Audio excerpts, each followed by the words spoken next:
Hey everybody, how are we doing?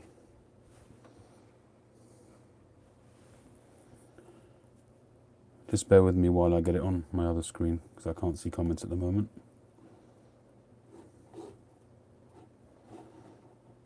Talk amongst yourselves.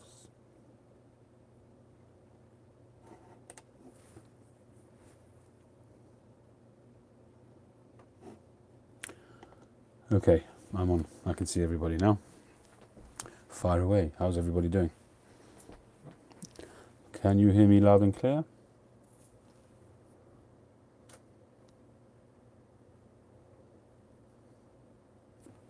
Hello, hello, hello. Anybody there? Say something, somebody. Can you hear me? Oh, good. Thanks, Phil. Gardener 1995. Hi, how are you? Whereabouts are you based? Which part of the world? Hi, Quaker. Good to see you again. What does that mean? KO, KI, KIXO? What does that mean? It's an abbreviation I'm not used to. Basque for hello. Hello! Hey, Stephen, how are we?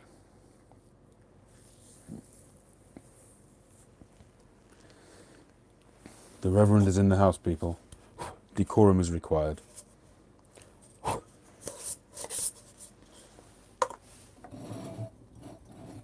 Pipes and bees. What's up?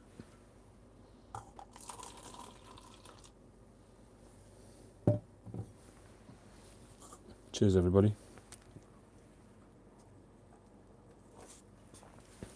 To hell with that, yeah, I agree.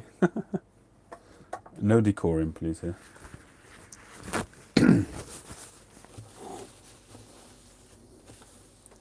So how's everybody been? How's the weekend been so far? Has everybody seen the update from the Danish pipe shop about Dunhill? Hey, lackadaisical.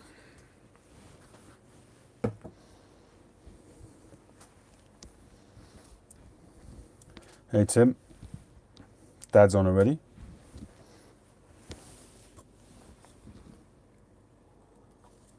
So if any of you didn't get the email update from the Danish pipe shop, they've basically said that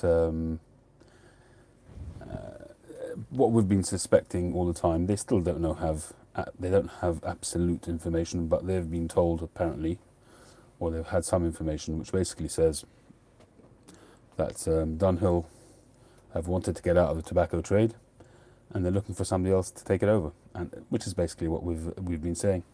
So there's still life in the horse yet, and I can't believe that Dunhill will go away. So hopefully they will find a buyer at some point. Probably one of the big conglomerates will snap it up at some point. But the worrying thing is that it's taken this long, and they still haven't got anybody to take it over, which doesn't bode that well. So we'll have to just see how it goes. Sorry, not smoking yet. We've got the Nerup out. I haven't had the pipe for a couple of days. Well, I tell a lie, I have had the pipe, but I haven't had London Fog for a couple of days.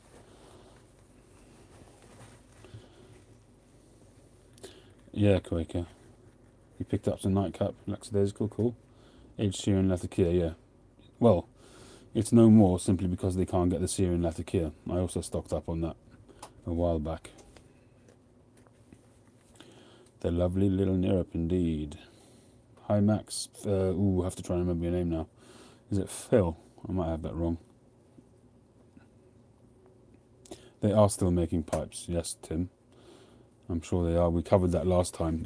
It's because they make loads of money from that.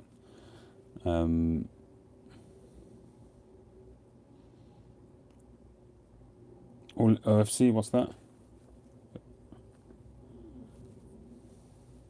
Phil, it is Phil, right? Whew, thank God I got it right.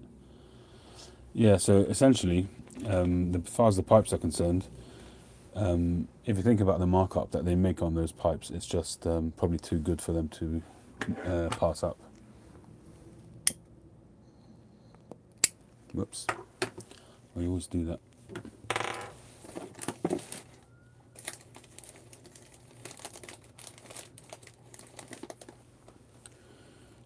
as much as they talk about it being about being politically correct or just wanting to be disassociated from tobacco, I'm pretty sure that money has something to do with it somewhere.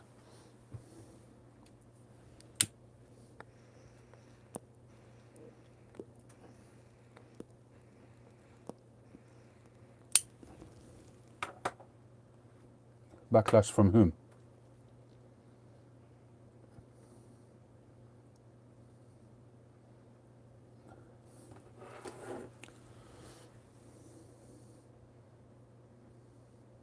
Hi Brian, how you doing?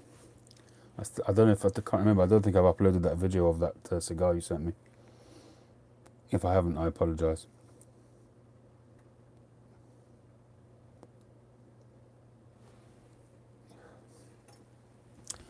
I don't know. If Dunhill Pipes went away, I'm not so sure it would. I think the value might increase.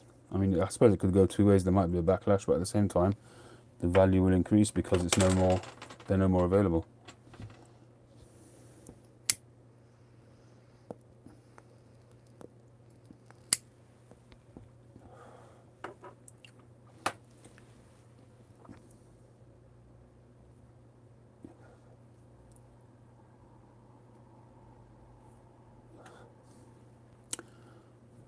Yeah, lackadaisical. I suppose it doesn't have to be silver, but I guess it's a metal of some kind, covering an army mount. Hey Eric, no sweat, brother.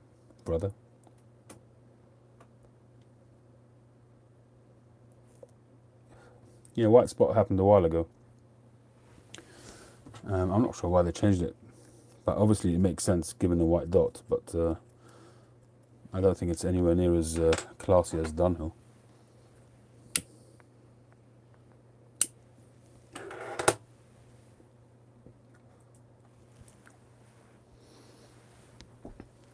So have people been panic buying the McClelland's blends that they like? There's a lot of people going nuts on this 40th anniversary. I've not tried it. Is it as good as it people are making out, or is it just grab what you can while you can?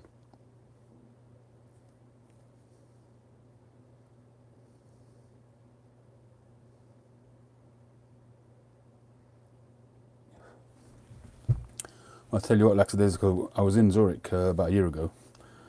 I went into a shop in Zurich called, I think it's called La Deli Tobacco. They had an absolutely huge McClelland range. Unbelievable. I mean, if I had the money and the time, I would go there just to go back to that shop. They had a great range of cigars, a huge range of tobaccos. If you have a look back through my channel, you'll find a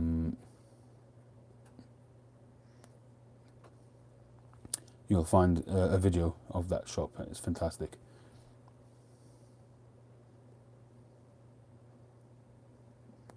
Balkan Blue doesn't seem to have jumped off the shelves like some other blends. I think there is still some around. I think Tim did an update earlier on that there was still some at Tobacco Pipes. Dan, Shabbat Tov, how are you? Good to see you again.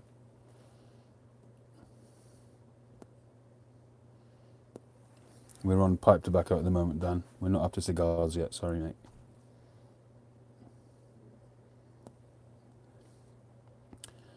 I meant to ask you, Dan, have you ever smoked a pipe? Yeah, Danish Pipe Shop said they've still got a year and a half's worth of Dunhill tobaccos available.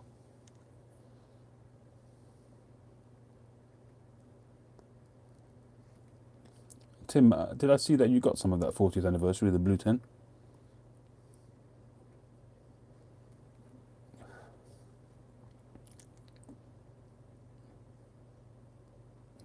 I haven't tried that one yet, Eric. How does that, well, I'm not sure that I'm a fan of Kentucky. Can you see how much they've got in stock on the Danish Pipe Shop?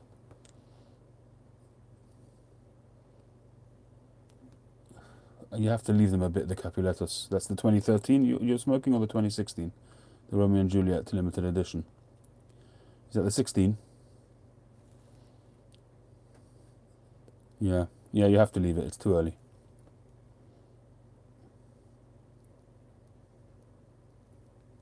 Dark strong Kentucky, dark sweet and deep. So it's like a sort of a deeper meaty kind of blend. The dark strong Kentucky.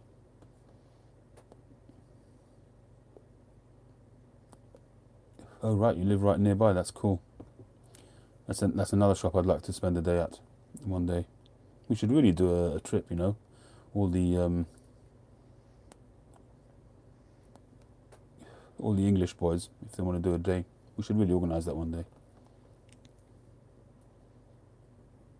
Ooh. World of Copenhagen Pipe Club. So I suppose you're involved in the competition they have every year, are you?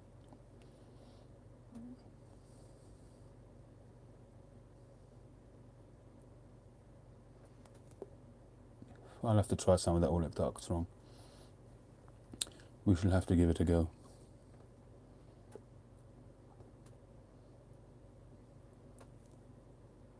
When is the competition taking place?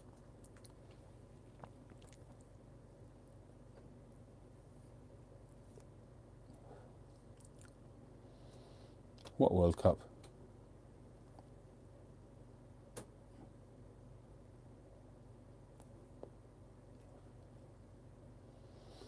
Yeah. Well, hopefully Oleg will be okay. World Cup in pipe smoking. Oh, lucky you. Oh, right. Okay, cool. So why didn't you take some video, man?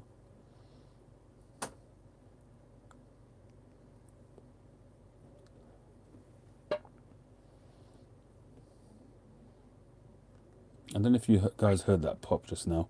Do you get that? I'm sitting in my office here. I've got probably, I don't know, maybe 30 or 40 mason jars, and every so often you hear a little pop of the lids, and you can hear the metallic pop of the lid popping. I suppose it's as the gases build up, they pop out the lid.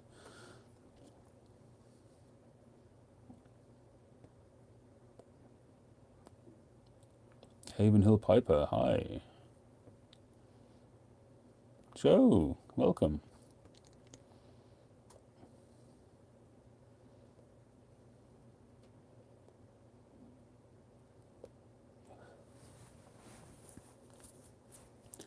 I guess that's possible. I don't know anything about Oleg Dark Strong Kentucky, to be honest. Haven Hill Piper, whereabouts are you from?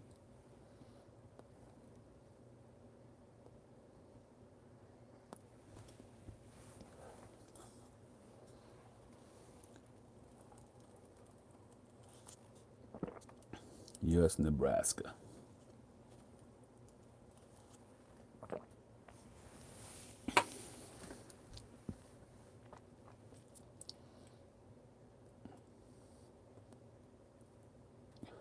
Sir Jacobo, yeah. I would have liked to. I'd love to meet any pipe carver, to be honest. I'd like to really spend a week in a workshop of a good carver. I'd love to. No, I really want to smoke the Padron tonight, actually. The Belgravia, I haven't smoked. I've smoked one before. I think there is a video on my channel. But I'm gonna. I know at some point I'll smoke it, but I really want to do a video of the Padron, depending on how long we're on tonight. I can't really smoke it while I'm on live, so I can't do a video. But yeah, I would like to smoke it at some point. I've only got one Ser Jacopo, which was the 2016 Pipe Club of London. I think I showed it last time. A lovely pipe.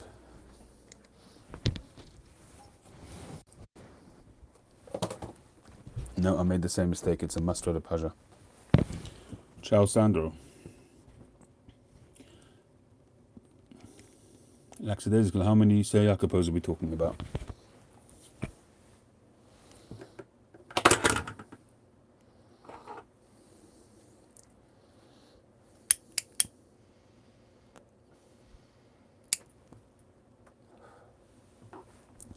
The only problem is that it's not commonly available, this pipe, Eric. You have to be lucky to get one. You have about 10. Wow, cool.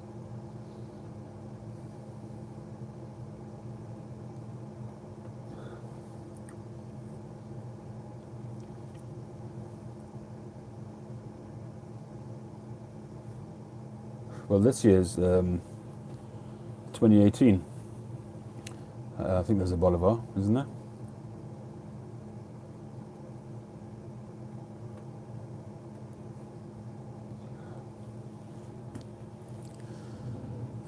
How many times? It depends really on what mood I'm in terms of, sometimes I'm really go through a week where I'm mostly smoking cigars. Sometimes it's sort of 50-50 and sometimes it's mostly pipes. This past week I've been probably more on cigars than pipes, but when I was smoking more pipes, I would say I was smoking this every other day. This Nirup. I tend to smoke my pipes once in a day and then I let them dry out before I smoke them again. I very, very rarely smoke a pipe twice in a day. Although I did it in Meerschaum, which is not an issue really.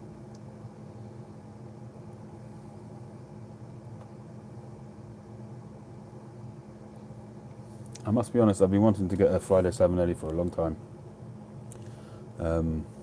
I don't know if it's just because of matches or if I just like the shape, but I do like them.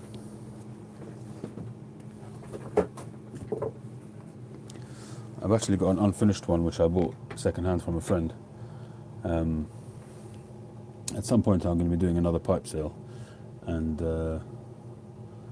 that may well go into it. It's in very, very nice condition. It's been smoked literally once or twice, but that's a 673. That's a Friday Savinelli. I've got a whole stack of pipes going in for a sale soon. Some of the really ones, the familiar ones that you guys know and have seen very often.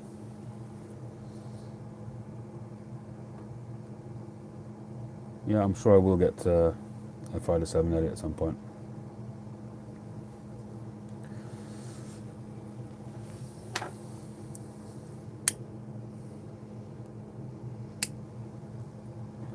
Alright, I'll be honest, the reason why I bought it was because I wanted to stain it up myself and just sort of practice with staining.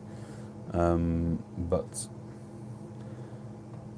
I just haven't got around to it, and it also, I've been on filtered pipes since, and this one, because the unfinished ones, I don't think I've got 9mm pegs. They're just regular. Lackadaisical, you're an absolute pipe snob.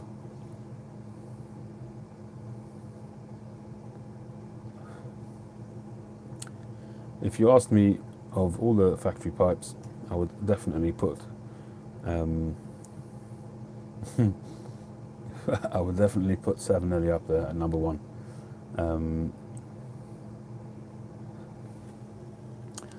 Well, Tim, I can sort you out a 320 if you want.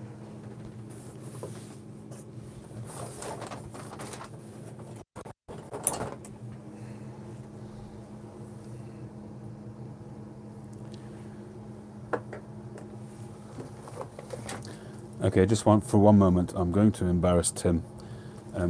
You guys will probably know that I'm running this raffle for Ethan Levitt, or Levitt, and Tim has very kindly sent me a tin,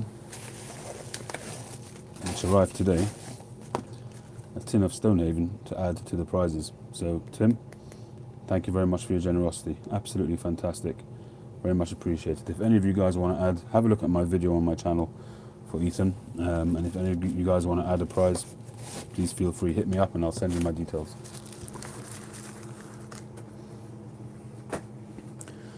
So Tim, as my way of saying thank you, I'm going to be sending you this 320. This is it's a used one, but it's in good condition. I've had a little thing put on it, a heat shrink. I actually sanded this down to naked and sort of buffed it, waxed it, and that's on its way to you, mate.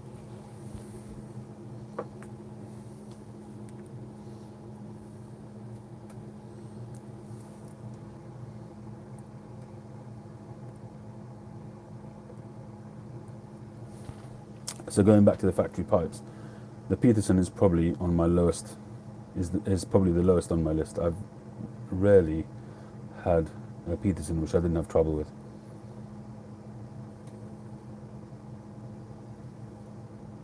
The drilling is disastrous. It really is. Yeah.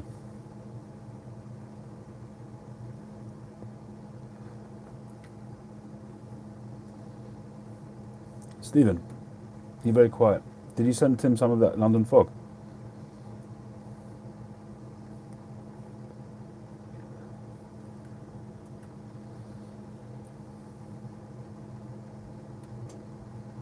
Oh no, Tim said he made some up himself actually, yeah. Tim, how are you liking that London fog? Any good? Does it suit your palate?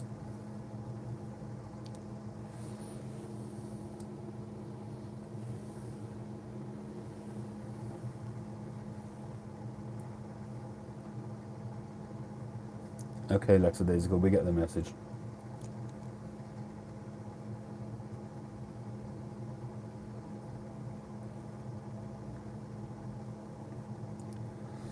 Well, the Peterson that I had, which I absolutely loved, was bought in a shop. It was bought in the Cuban Cigar Club actually in Newcastle a couple of years back. It was a stunning, stunning pipe. People have seen it on my channel, but it gurgled. It just gurgled and gurgled and gurgled. Literally within 10 seconds it would gurgle. It was a bent. I can't remember the shape now. Maybe an 85 XL, something like that. If that rings a bell. I phoned Peterson up. And they told me to send it back. I sent it to them, and they said they'd send me another pipe in exchange, and they offered me a really poor quality pipe, and I said, don't bother, just send me back my pipe. And they said they can't, they'd already cut it in half. I was so gutted at the time. In the end they sent me a decent pipe, which I managed to sell in the end, because I just didn't want to start with another Peterson. And I managed to at least, I got a bit more than my original cost of the pipe actually, but I was upset.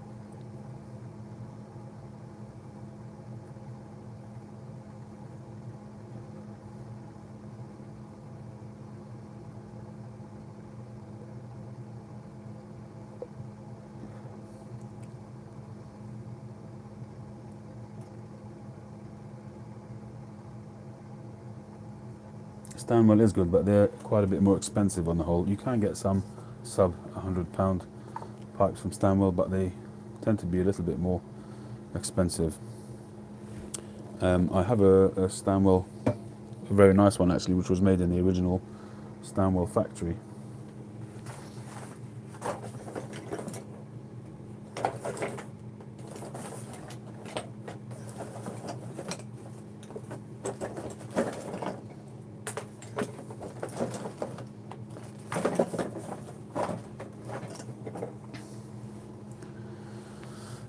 This is a Stanwell pickaxe, which I bought off the Danish pipe shop. It was a new old stock, brand new from the original factory, and just a gorgeous little pipe, just not filtered, so that's going in my sale as well soon.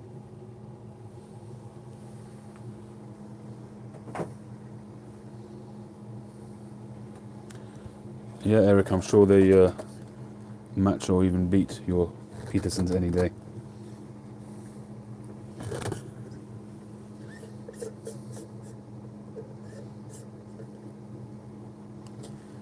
Yeah, that's probably it, Sandro. I'm sure it's just that the older ones are better.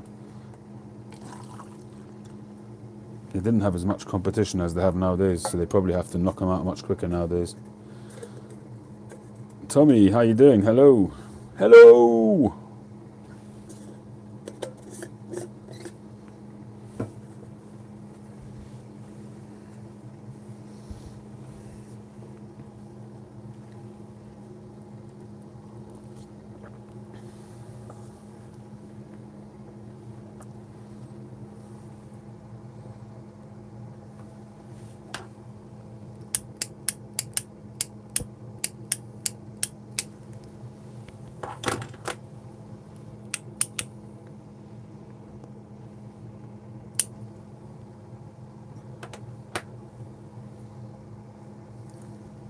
Everybody, it's Paul Daniels, the magician. Hi Jack, how are you?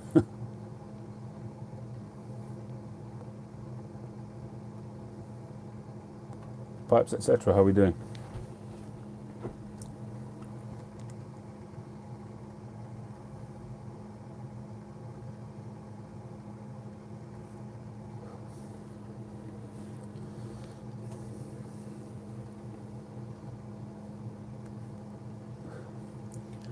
How's it going, Jack, over in Australia? Hi, Paul.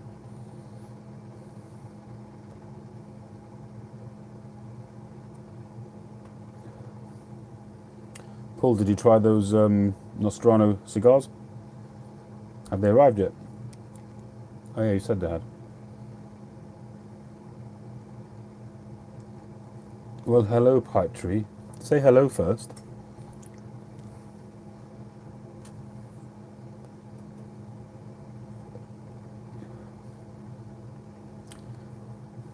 Have you had another brush with cigars since the last time you turned green trying one, Jack?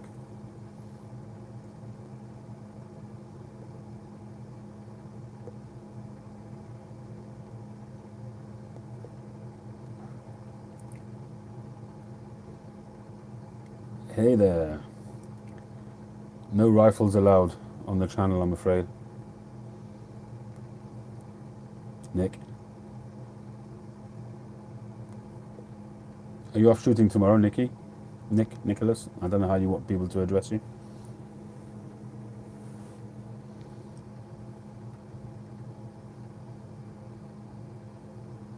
Nick. Yeah, are you on a shoot tomorrow? Oh, right, fair enough. Whereabouts are you? You're in London, aren't you? Or have I got you wrong? It's warmed up a fair bit here in London. All the snow's gone. Oh, right.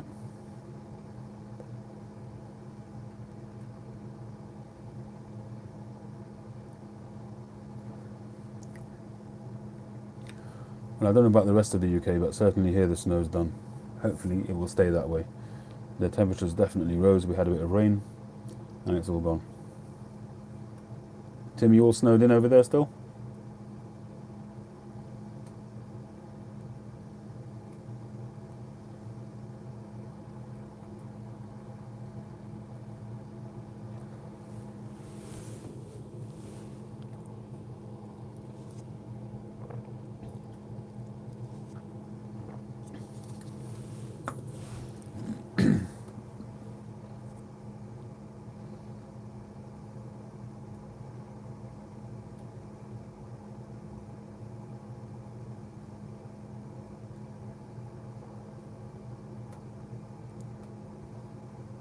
Yeah.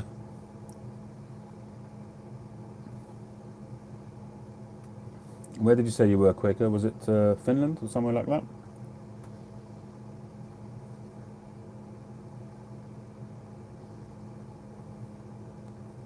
You know why that is, Tim?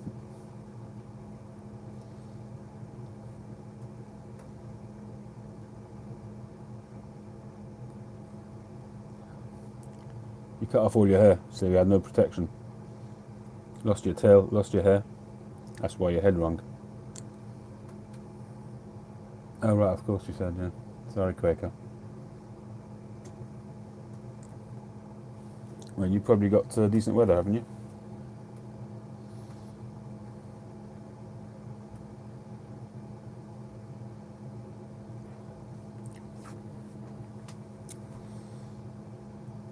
Stephen, you mentioned before London fog was a bit too mild for you. What's your, what would you say was your favourite Virginia blend? Because there are times when I do want a Virginia with a little bit more bite to it.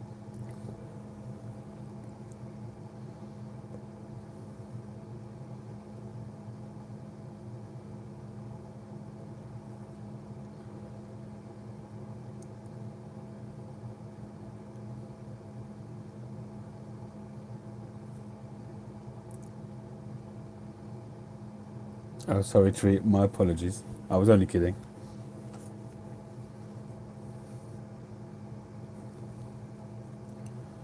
You off to the car boot sales tomorrow, Tree?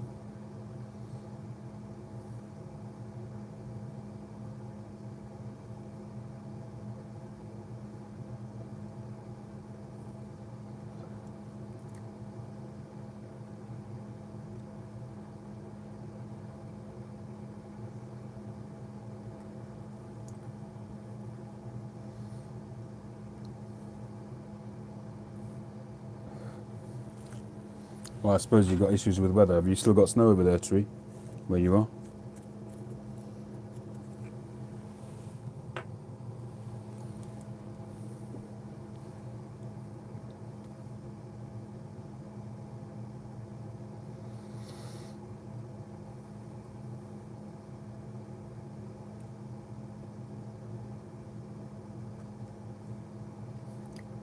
See you in a minute, Tim. Well, today, because the last one took 4 hours, the last live stream,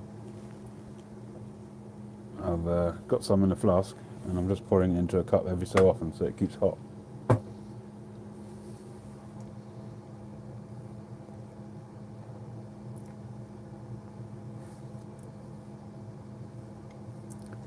Well, Paul, you're a veteran pipe smoker, so perhaps it wasn't enough for you. But for me, I'm only relatively recently into Virginia blends, and for me it was just a nice way to get into it. Pretty smooth and sweet, easy going.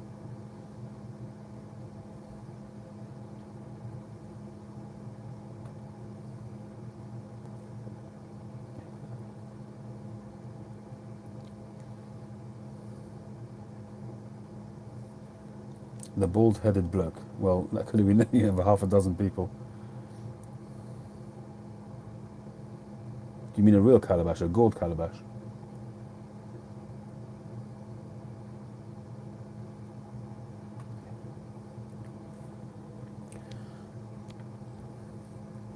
I have been trying to find a replacement for Virginia Woods, but at the moment it's not an emergency for me. I do have a fair few tins, but I must be honest, I've been passing London Fog out quite a lot, so I'm running down quite quickly on it, so I really do want to find something which is really nice and smooth like that.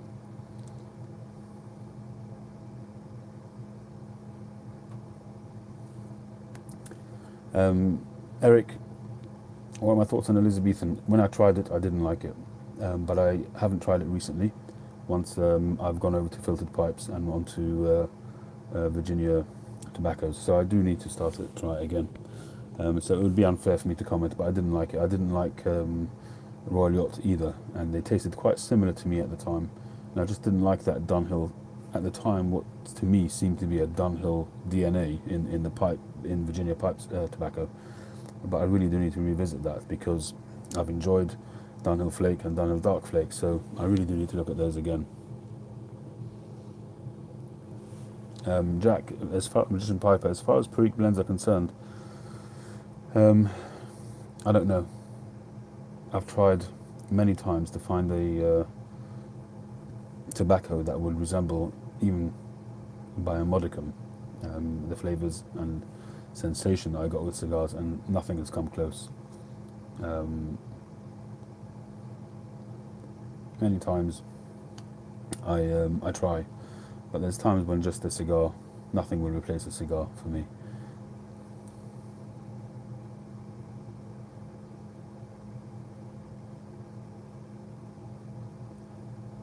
Yeah, I think that's very possible. I'll have to give, I mean, Stuff and Things, I think Elizabethan is his #1 tobacco, and it's a very highly regarded tobacco. Royal Yacht, a lot of people love.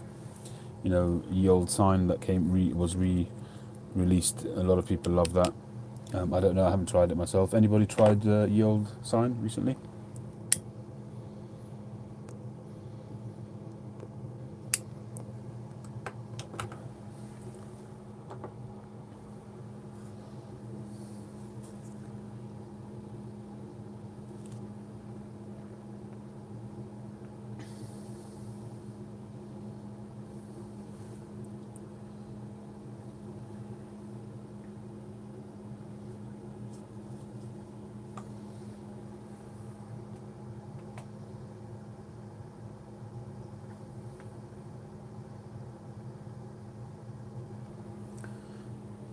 Yeah, I'll have to try Royal Yacht again at some point.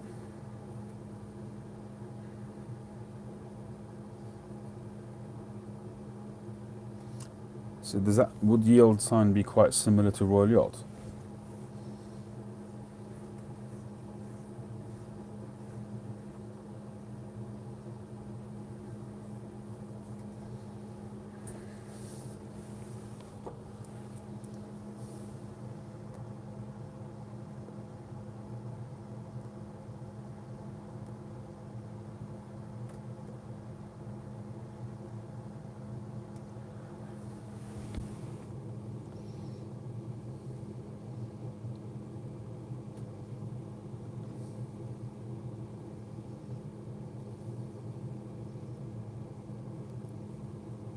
Right.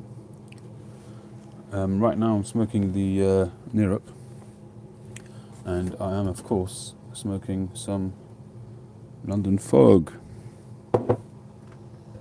which, in case you don't know, is McClelland's Virginia Woods and Orlick Golden Sliced.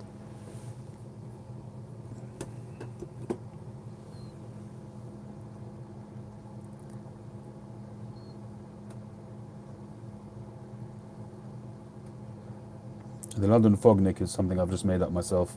It's just a mashup of two blends.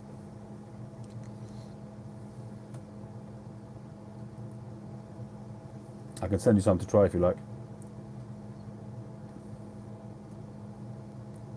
Virginia Deadwoods.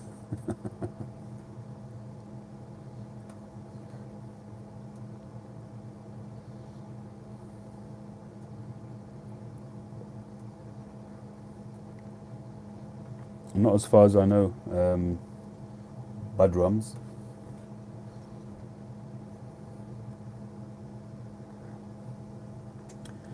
The interesting about Dunhill going away, if it ever did go away, is that they just re-released, some tobaccos. It's a bit weird that it would go away literally within a year of re-releasing tobaccos like the old sign.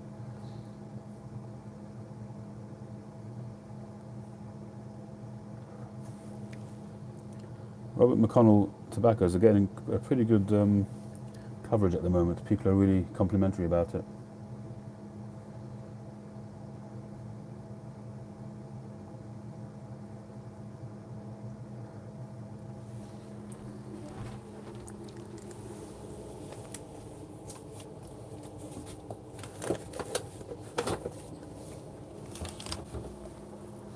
Speaking of half and half, don't know if you guys saw this. I got this drum from the Esrati sale, and it was still full. It wasn't sealed. It wasn't sealed when I got it, but it was still full. And believe it or not, it was not completely dead. It's there's still life in this thing. I can feel moisture in there still, which is pretty amazing. And this was from, it had a special offer. I've still got it lying around somewhere. I kept it just to show the age. This is from pre-1975, because it came with a special offer. You see that there, regular price, limited offer. Inside there was a little card which said, this offer expires on a particular date in 1975. So it's pre-1975.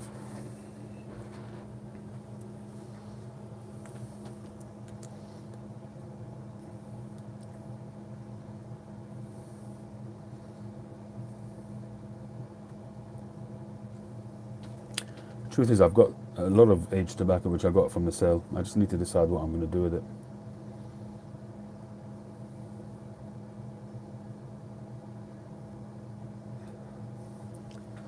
I honestly don't see Dunhill going away, Phil. I really don't. If Dunhill was going to be going away, it would have gone by now.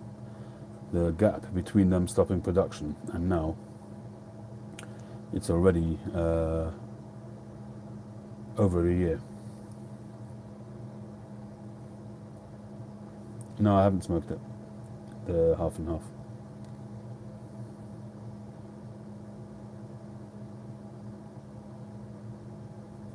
I'm not saying that they're bluffing. I think that they're trying to find a buyer or some way to make the blend live on as long as they don't have to do it.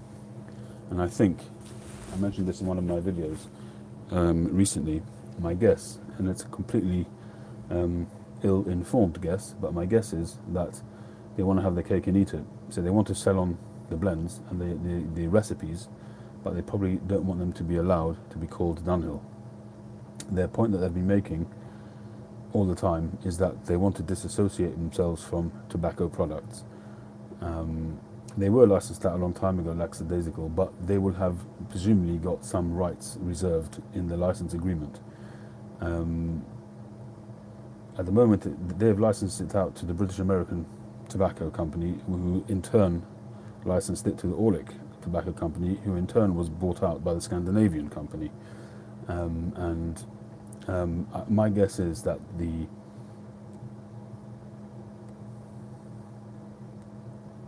Mm. So my guess is that they want to have their cake and eat it. They want to make some. It could be that the license to the various people is coming up for renewal, possibly, and they. My guess is that they just don't want the name Dunhill being used. So they look for somebody to buy the recipes, pay them a decent royalty for it, but not have the name Dunhill. And I guess any of the companies that want to buy it will want that legacy of the Dunhill name, and that's probably why they've reached some kind of impasse. And they just want to have their cake and eat it, my guess.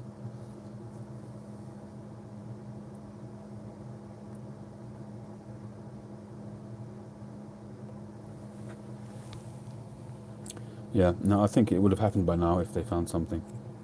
If they would have found a winning buyer. I'm sure there's buyers out there, people like the Scandinavian Group and McBaron. Any of these big companies would have bought the stuff up if they could have reached a reasonable agreement.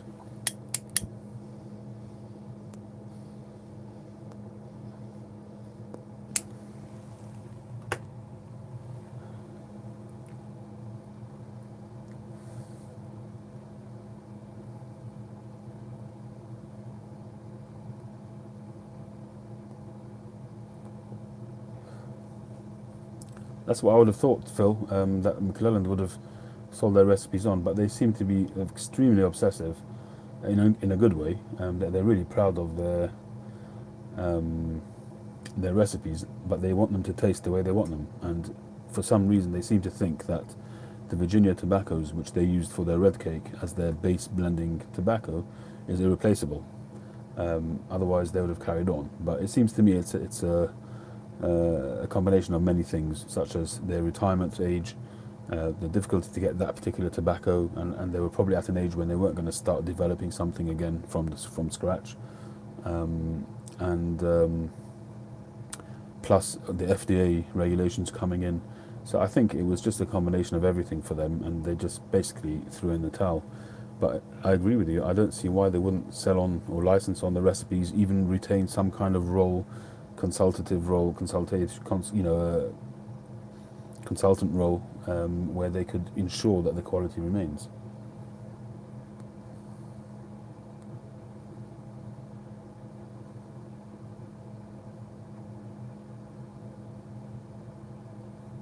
Yeah, but McBaron do make a lot of other blends.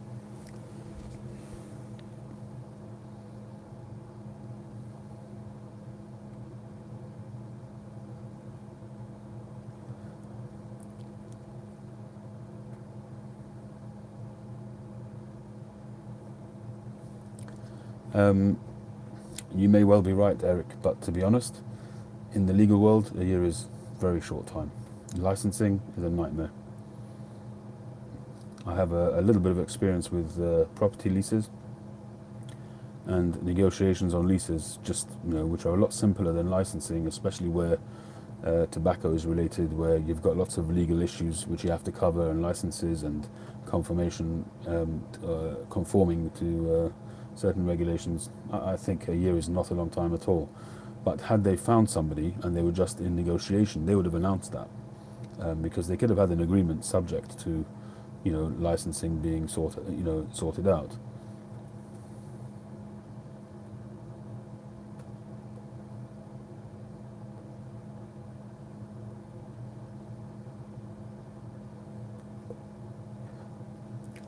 Yeah, I think McBaron do quite a lot of different blends. I think they do Gold Block, don't they?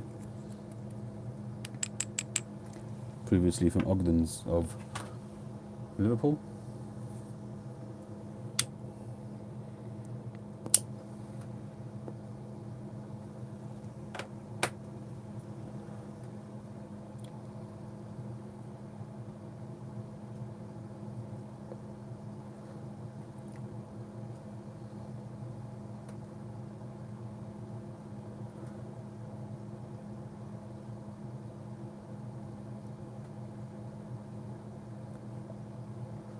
I don't know. Don't know the answer to that, Eric. Tim, I think although I don't know this as a fact, but my guess is because the amount of pipe tobacco used compared to cigar tobacco is probably negligible.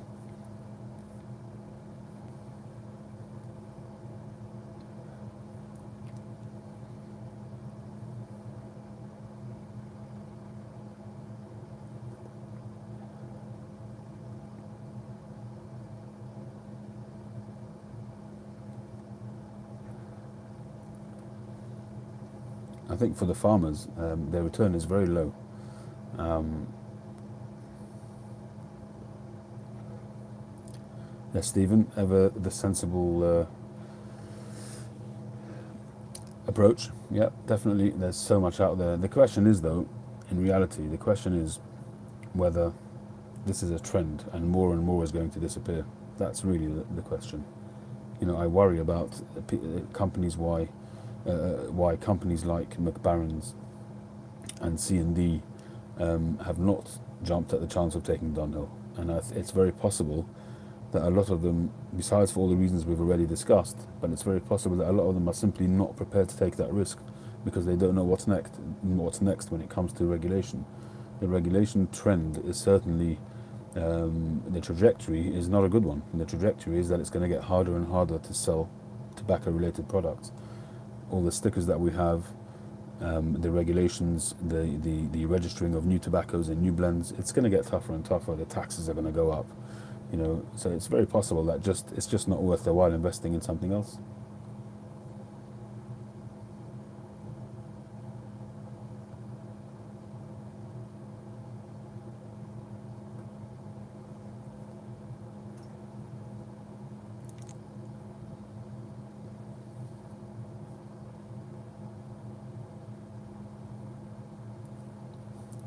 I think LJ Peretti is very invested in their own blends. They do have some blends, but I think they're very invested in their own blends.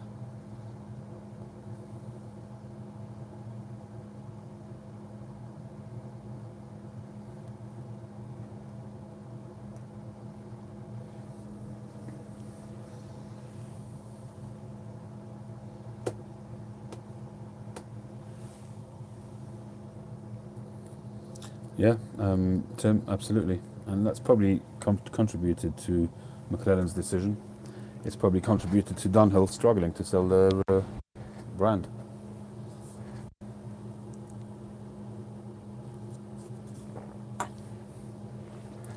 I think that the cigarette tobacco companies are vastly, they dwarf any cigar and pipe tobacco company. And the lobbying pressure that they wield is just enormous. It's beyond perception even. It's just huge. And therefore they're kind of hitting the smaller companies and the smaller producers for cigars and pipe tobacco. It's easy for them to hit, whereas the cigarette companies, they've got a much more powerful lobby.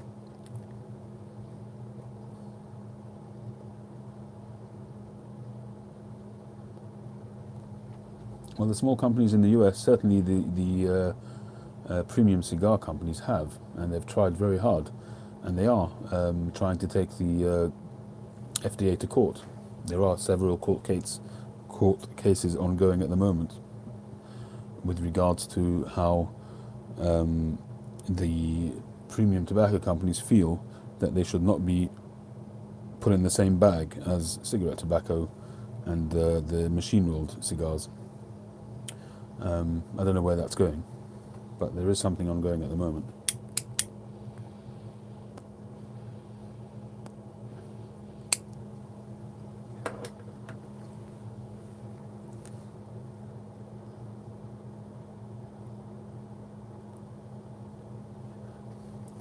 Yeah, exactly, Tim.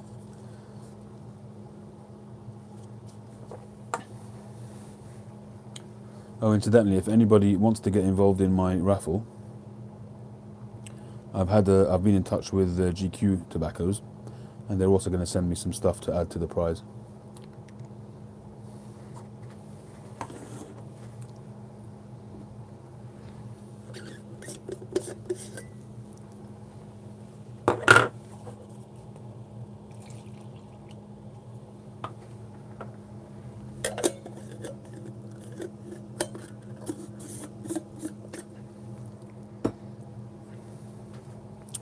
Why, is Tim very disorganized?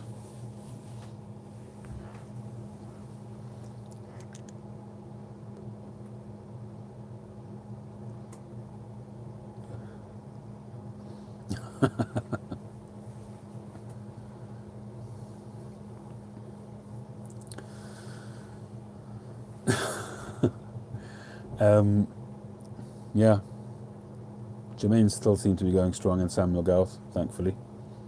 But even Jermaine's, they're also finding it tough. Their whole move over to pouches was because of the whole debacle with the stickers. It just didn't work out for them with the tins anymore. And I think that's a huge retrograde step, because it means that you have to take the tobacco out of the pouches to age them. You know, you have to jar them up.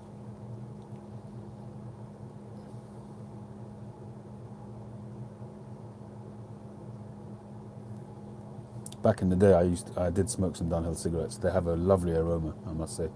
I didn't like the taste as much as I liked the aroma. We're going back about 25 years. More actually, 28 years.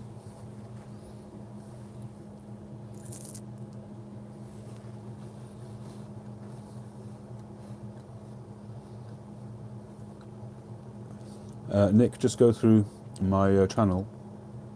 Go back maybe half a dozen videos and you'll see the raffle there.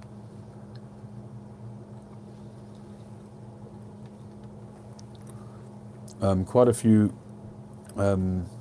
payments came in over the weekend, but I haven't counted them up yet. It's certainly not going as strongly as Ben's Unicorn Pipers, but it's starting to pick up now, thankfully. There's probably 150 to 200 pounds in so far.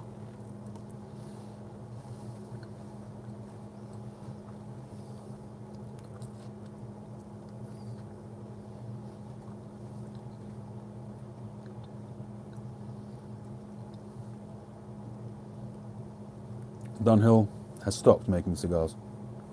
They are still selling them, but they've stopped producing anything tobacco related. Yeah, B&H I found a little bit too strong for my liking in the day when I did smoke cigarettes.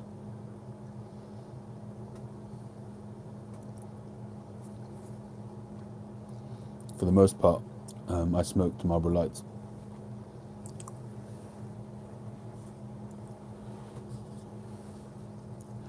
Yeah, absolutely, Malcolm. I hope when it gets near the time it will hot up, and there's more prizes being added all the time, so the incentive will certainly be there. Well, hello, Ben, the Artful Codger.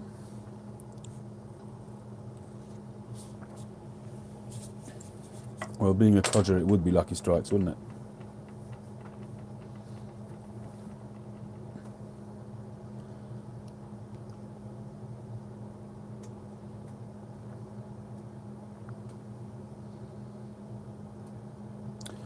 Well, don't start now, Nick.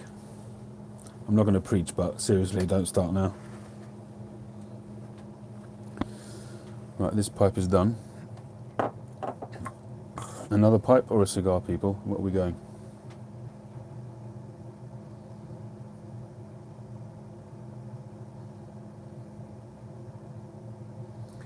Paul, I can see you like some heavy, strong nicotine.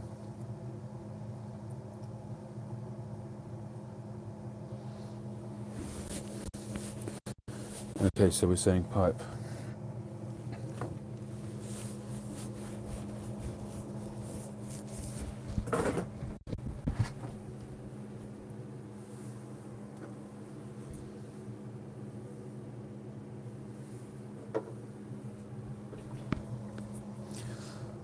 Okay, so we can either go with some Stonehaven or some Dunhill Flake.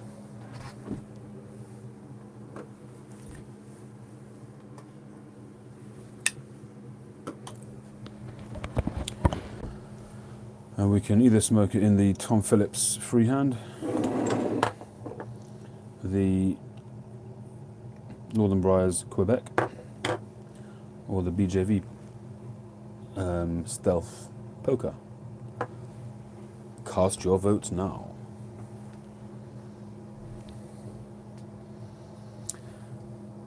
Nick, I'd be interested to hear how you found that Andalusian Bull. I don't know if you've seen my video.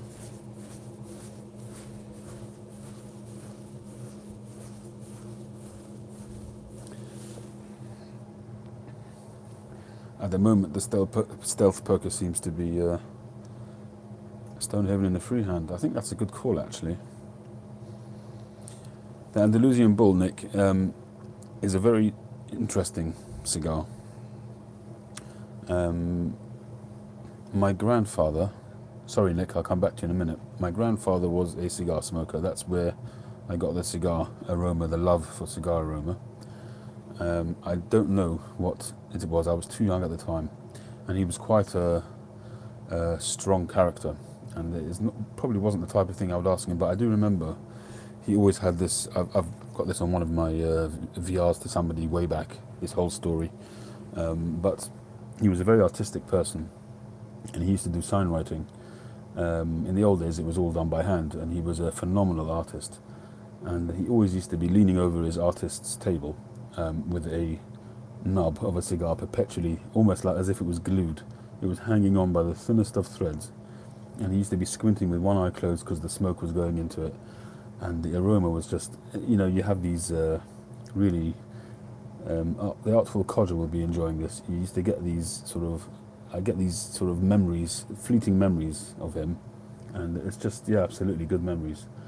And that's where I think I originally first saw cigars. And I remember whenever any relative, any adult relative went away, they would bring him back some duty-free. In those days, duty-free really meant duty-free. Nowadays, it's just a rip-off. So that's where cigars came from. In terms of pipes, I mentioned this as well on one of my videos. We had my brother, Lusitania. Yeah, I've got some of those actually. I'm not sure if I can be bothered to smoke one now. They're fairly long. I think they're 7 inches.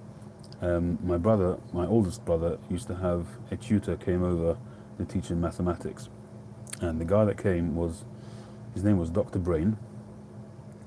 Yeah, interesting name, Dr. Brain, and he would smoke a pipe, and in those days smoking was de rigueur, and he would smoke in the house, and the aroma as well, you know, was fantastic. And I think we were quite grateful because his other aromas were not as nice. That's not a very nice thing to say, but that was the truth. He was an aromatic person, let's be honest. Let's call it a spade a spade. So we were grateful when he lit a pipe, let's put it that way.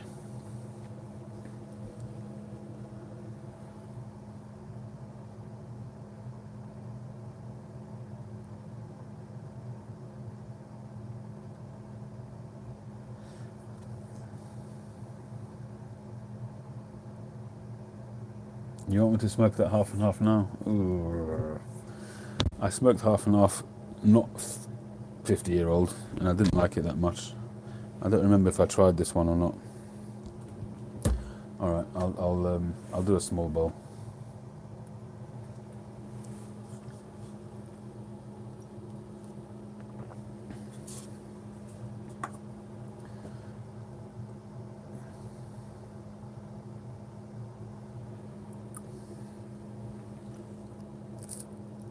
Hey, Kiri Kitty.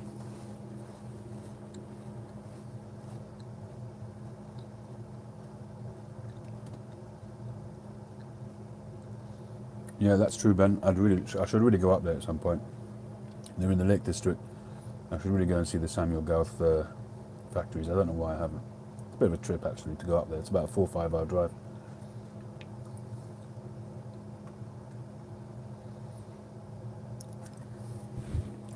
Yeah, I was going to say, why smoke the cheapy $1, €1 cigars you've got in Spain? A huge selection of Cuban cigars at good prices.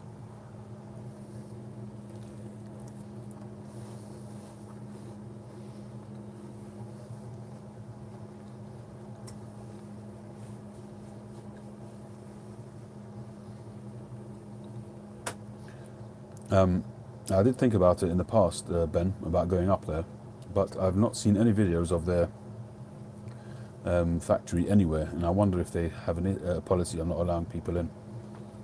But I do need to. Find out about that. Right. Okay, so we're going for some half and half. But I'm not going to smoke it in any of these because I want to smoke something else in those. We'll do it in the Parker, the Grainy Parker.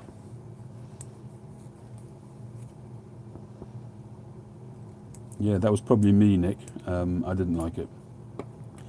Let me correct that. It's not a bad smoke, but it's a huge cigar. It's a bulky cigar. It's really heavily filled with tobacco. And you've got to allow yourself an hour and a half to 2 hours smoke, depending on your cadence. I found the first 5 minutes, the first centimetre to be lovely, and I found the last centimetre to be lovely. Between that, I found it extremely bland, not nice at all.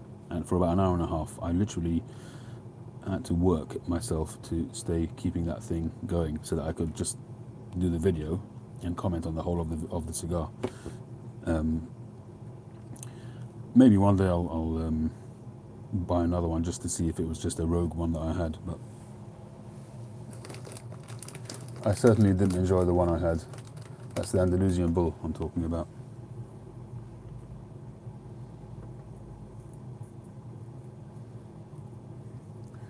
In case anyone's wondering what I'm doing, this is a tip I got from a viewer on my channel, which was when you put these in, they tend to wobble around a lot.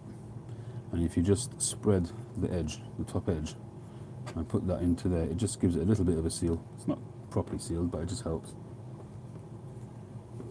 so that the smoke doesn't come through without going through the filter, or at least less.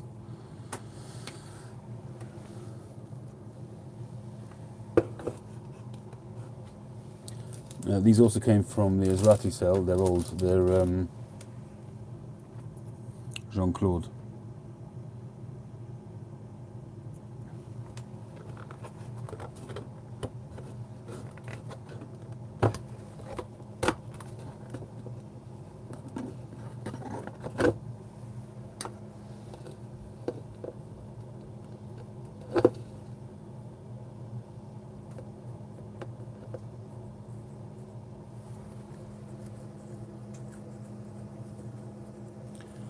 This half and half is pre-1975.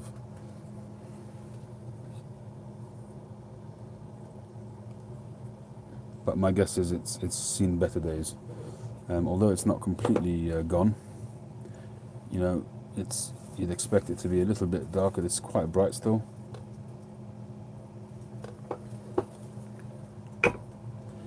And truth be told, this really belongs on Ben's desk, not on mine.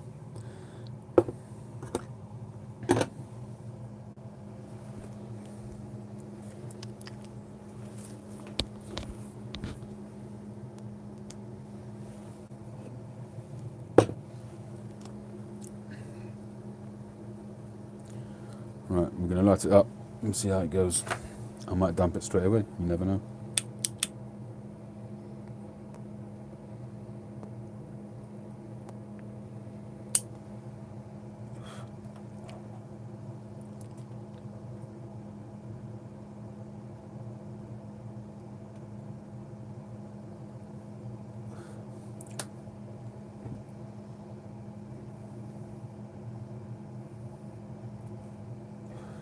Yes, it is Ben's birthday today.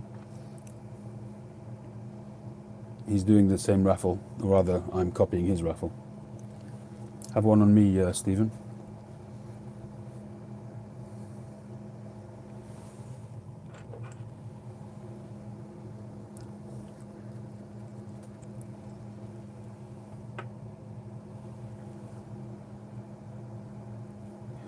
Is he on here, Unicorn Piper? I didn't see.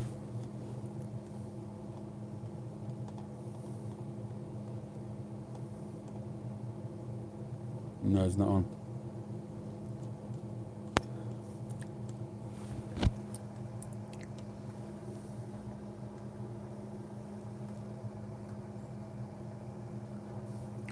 Well, the half and half.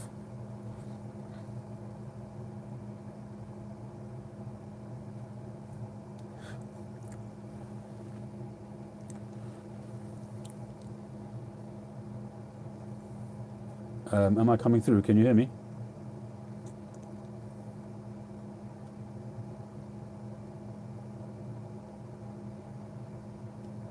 Thank you.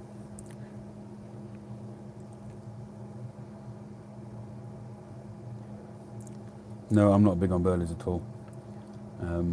Although this one's not actually bad. For considering it's 50 years old, it's pretty amazing.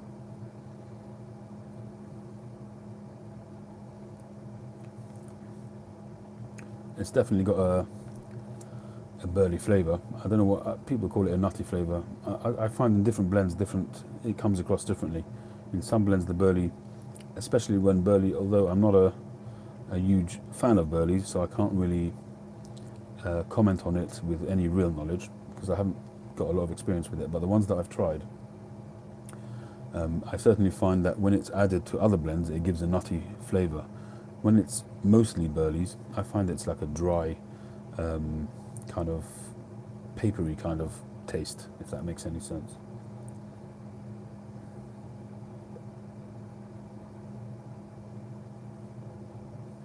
I've got some Solani aged burley. I've tried it and didn't really enjoy it. I suppose I should try it again.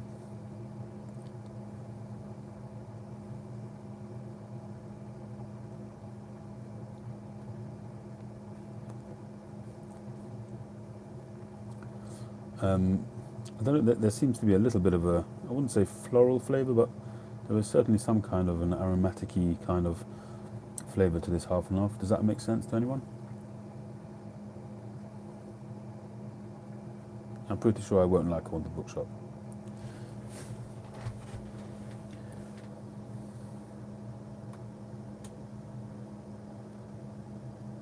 I haven't tried it yet, but Haunted Bookshop sounds like a heavyweight and really very much burley based, and I think it's unlikely that I like it.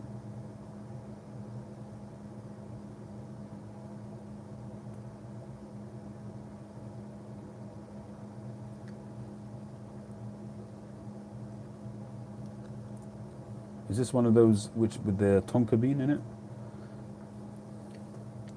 Because it's not a flavour that I know what it is. I can't describe it. It's just there are some blends which describe tonka beans.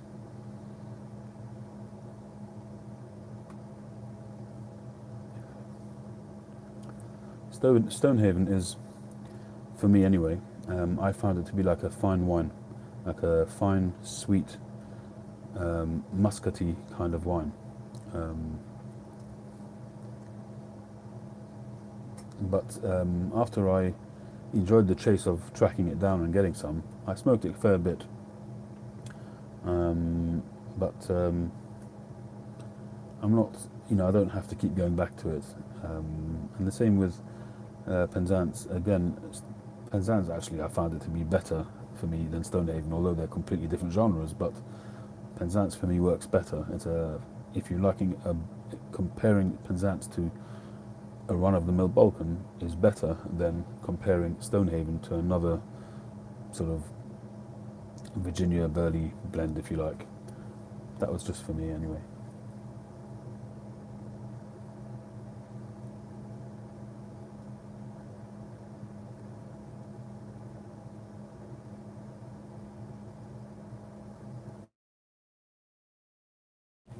It's interesting, Tim, that you say that Stonehaven you prefer it to Rich Dark Flake, because there's not much in it.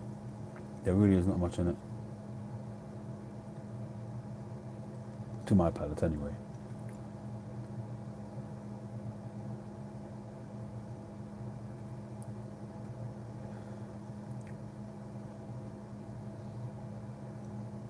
Well, Rich Dark Flake and Stonehaven are pretty much the same blend and made by the same company.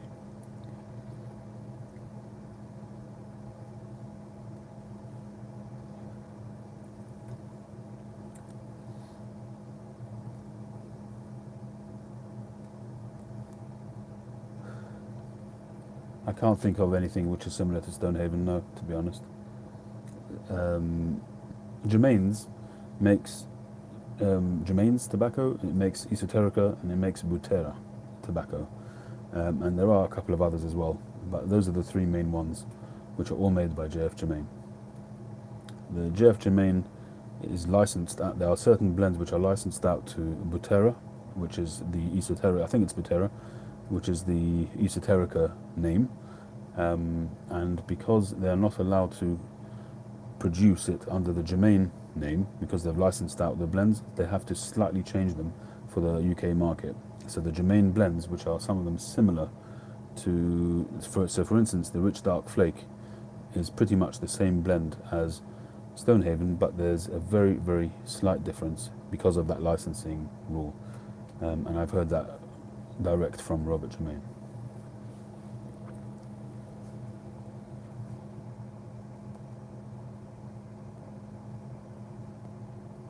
It's made in the Jersey Isles, I think it is, which is not mainland UK, but it's part of the UK. Jersey, yeah. What's left of the Commonwealth, if you like. No, it's actually UK, isn't it? Jersey.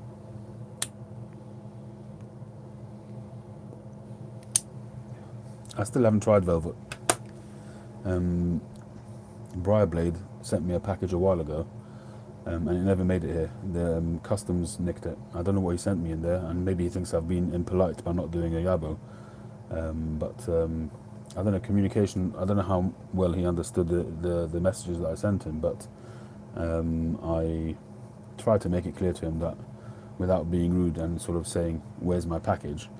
But it would be very not cricket to say that to somebody, so I haven't said anything. But I know he sent me a package, and I know I got a letter from customs saying that they've seized the package, so I'm sure I would have had some Velvet by now. Yes, Ben, I'm looking forward.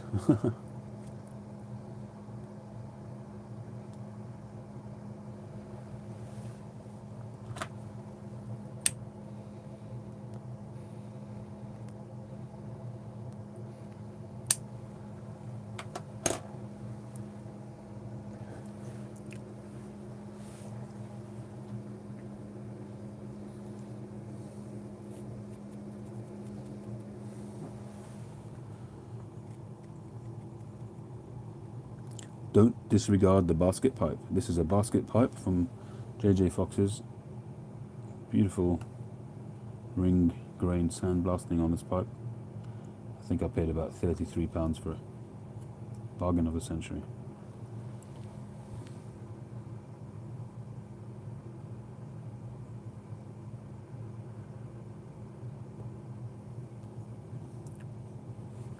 Well, actually, this half and half is not bad. It's not memorable, but it's okay. It's an anytime kind of smoke.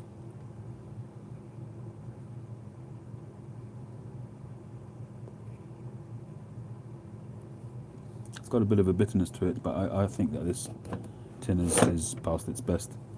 It's only 50 years old.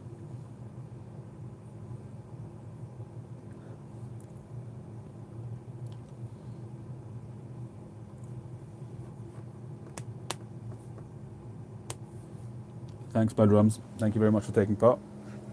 Catch you on the next one.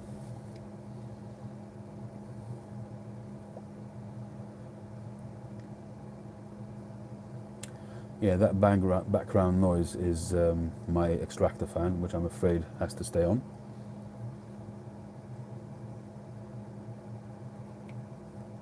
Yeah, that makes sense, Quaker.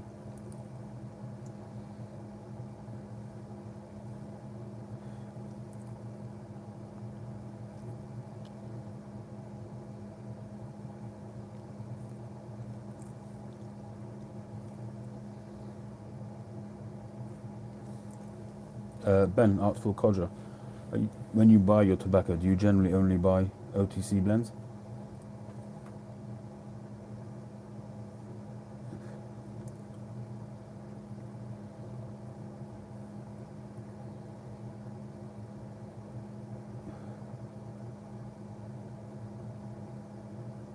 Absolutely, Paul. No question about that.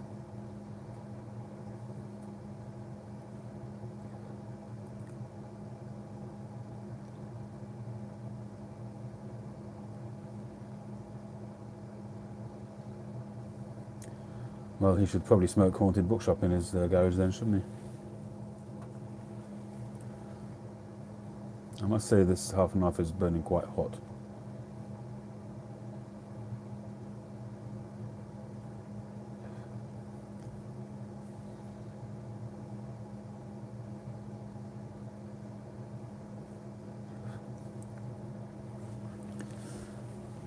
The flavour that I'm getting that really resonates with me is that I can't quite describe it.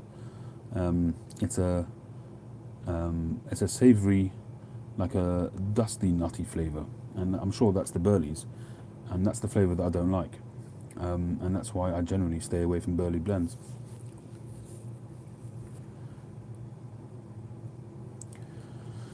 Right.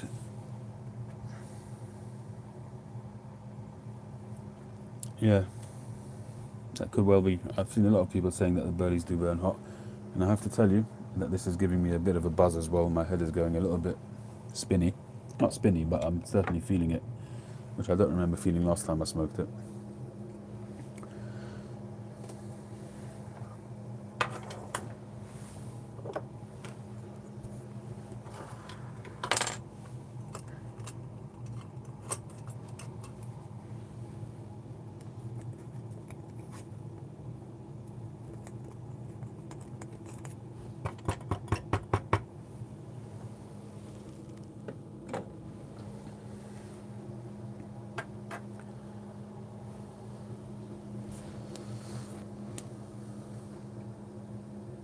Well, I'm sure Matches has tried half and half.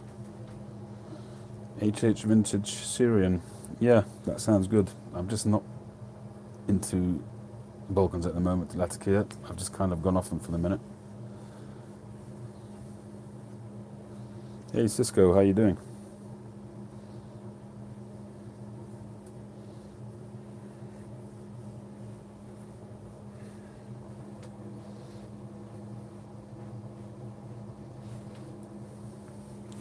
Cisco in the house, one of the original YTPCers,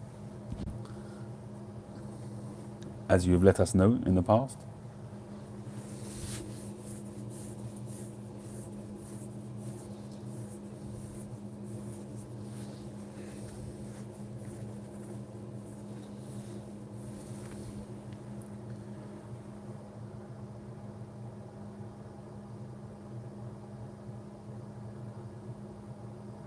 Thanks, Jack. You got a show on tonight?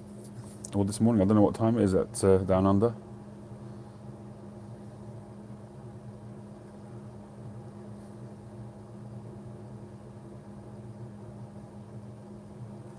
Is it Sunday for you in... I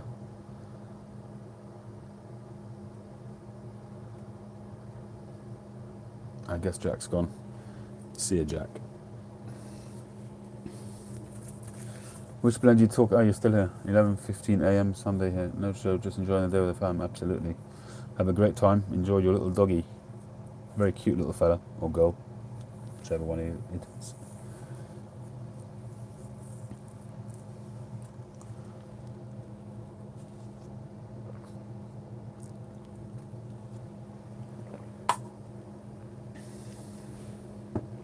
Last time you were on, Jack, you said that there was no people around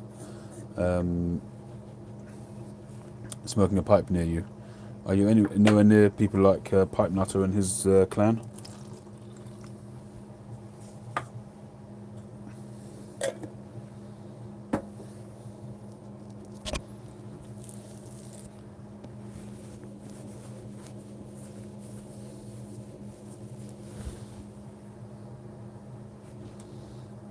Ah, that's a shame.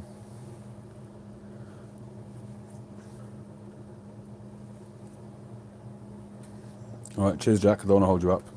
Enjoy your time with the family.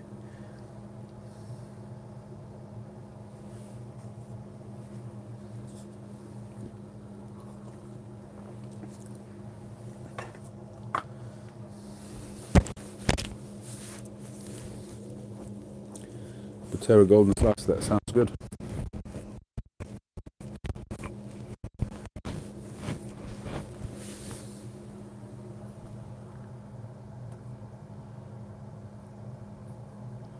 Cool. Lorenzo pipes are good pipes.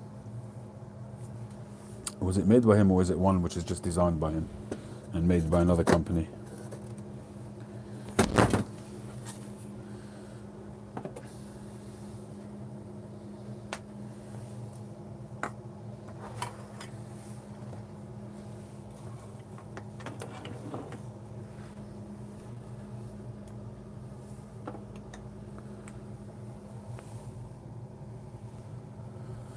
Okay, just once more. The poker or the freehand? I'm going to smoke some Dunhill Flake.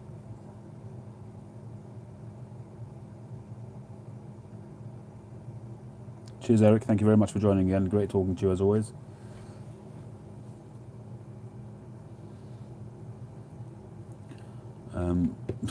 Freehand. Sorry, lackadaisical. Okay, we're going with a freehand.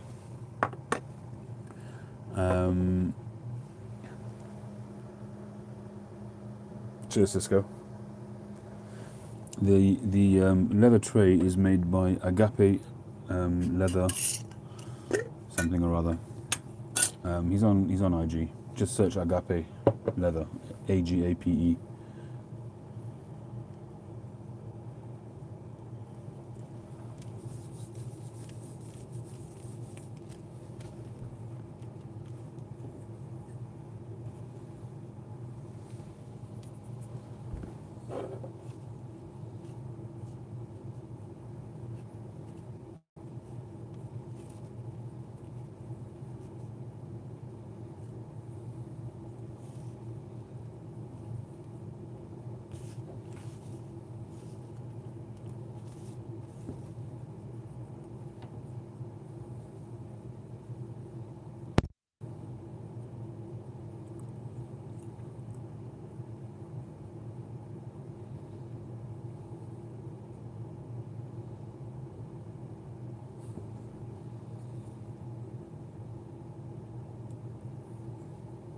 See you, Paul. Have a good one.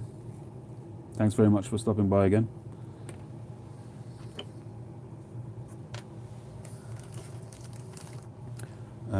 Tim, I only used Balsa when I first got my first Savinelli. They do their job very, very well in terms of absorbing the moisture, I have to say that. But I haven't really tried them since. When you say affects the taste, you mean detrimentally? Does it remove part of the taste? Is that what you mean?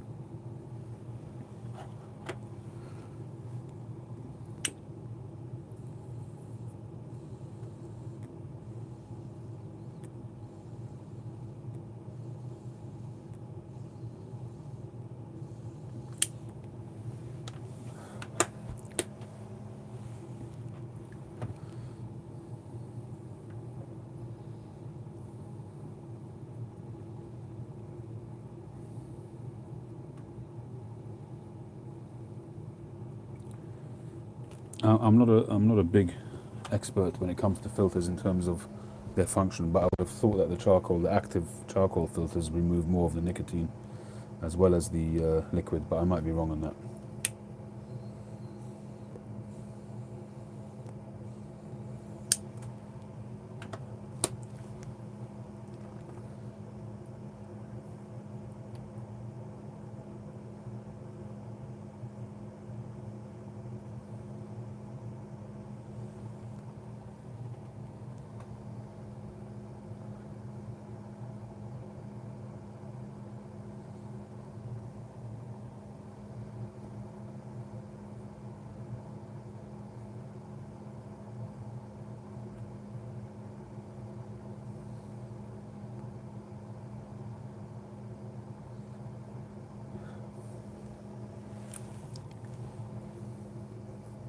Yeah, that would be a cool video to do after you've, I suppose, smoked a few bowls at least of each. That would certainly be interesting to see what your findings are in that, Tim.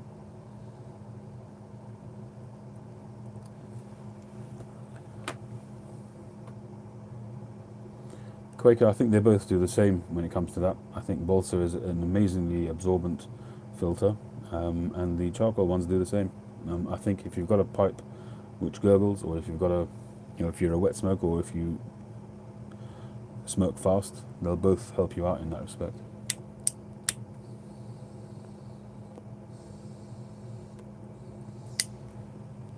At least that's what I've seen anyway.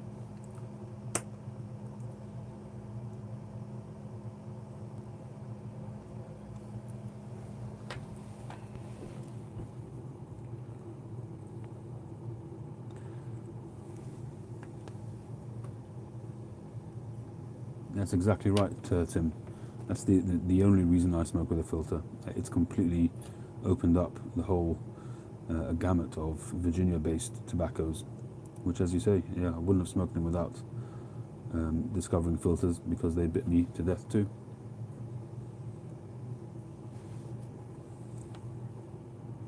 This freehand smoke's fantastic. This is a Tom Phillips pipe. He's a small-time pipe maker. He does it in his spare time.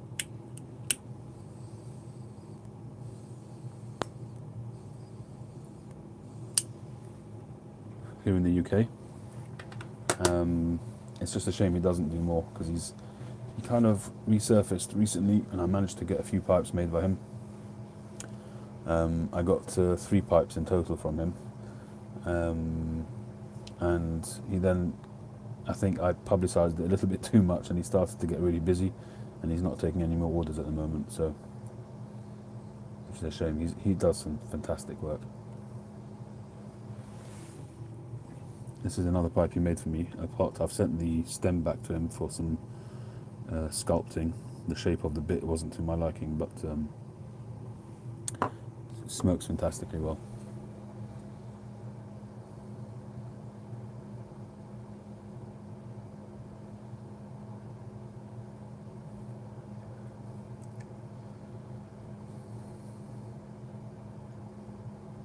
Yes, Quaker Piper, that's what I was thinking. I think that the charcoal does remove more of the negative elements.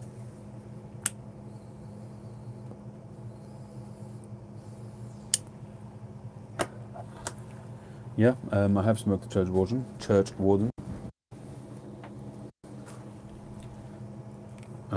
This is a Church Warden which was made by Paul Menard.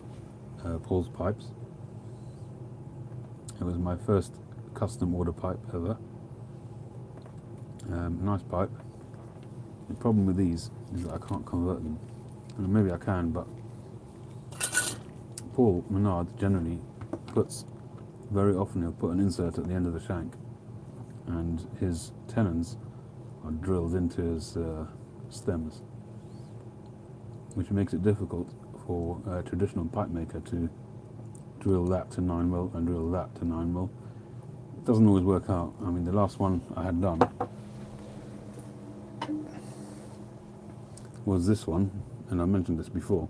There's also a pipe from Paul's Pipe. I sent it to Ian Walker from Northern Briars, and in the process the stem got damaged, so he had to make me a new stem, and the shank got damaged, so he had to put a ferrule around it. So I've stopped sending him any which have got these acrylic inserts or anything like that, and I'm just sending him basic ones. I've got another half a dozen or so pipes to send him to convert.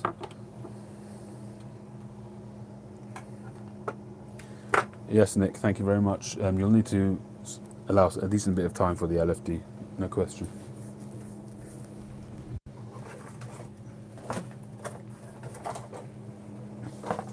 I'll show you, if you're interested, some of the pipes that I've got in the queue for conversion.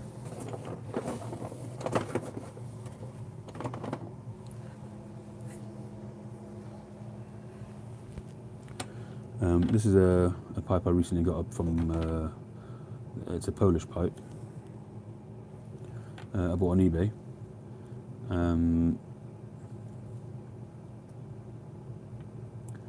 Very nice rustication.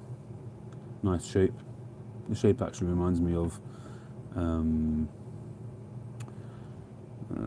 Moretti pipes. A lot of his freehands look like that on the top.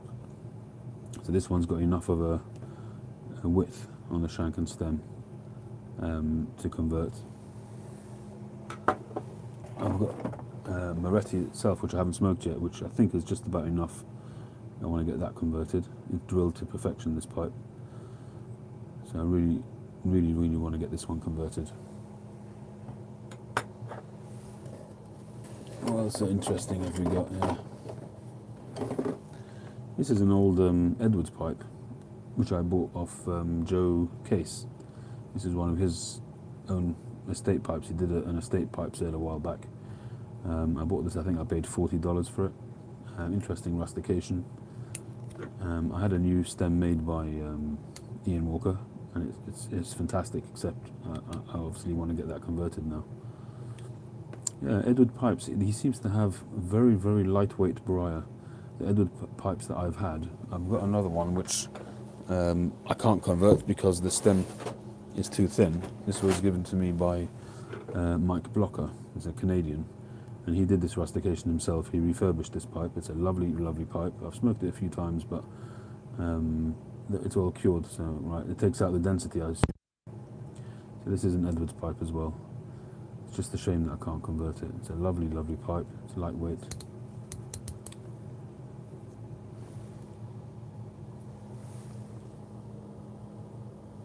Also very well drilled.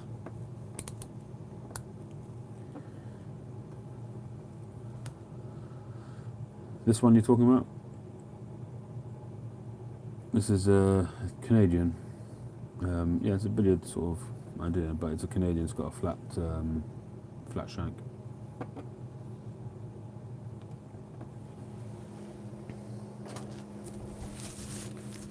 No, I've not tried 6mm. The only ones I've tried is the paper ones from Greybow.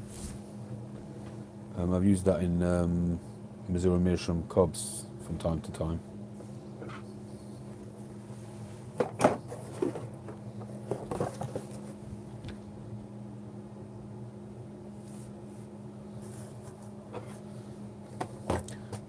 Yeah, I also like Canadians. They're a lovely, sleek, refined shape. Only issue with me nowadays is that they haven't got enough depth to convert to 9mm because they're flat by definition.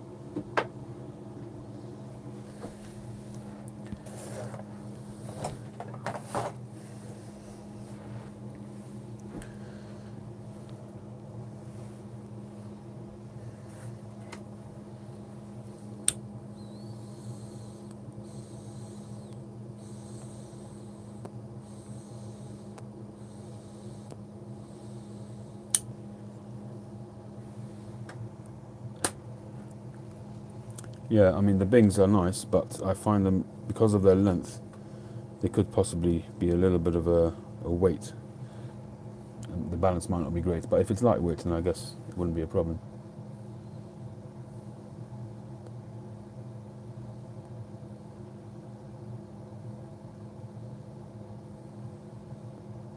So, yeah, that's not a bad idea, tree. You don't see 6mm filters around though, very much. I don't think I've ever seen a 6mm filter in the regular sensor filter like these ones. I don't know, maybe they are around, but I haven't seen them.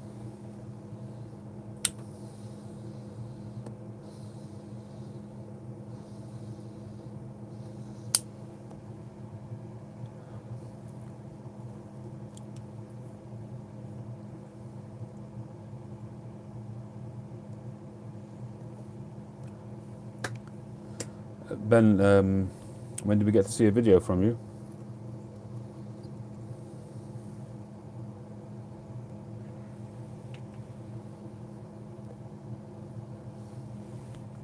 I'm having withdrawal symptoms.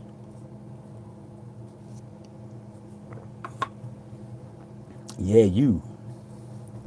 The Artful Codger.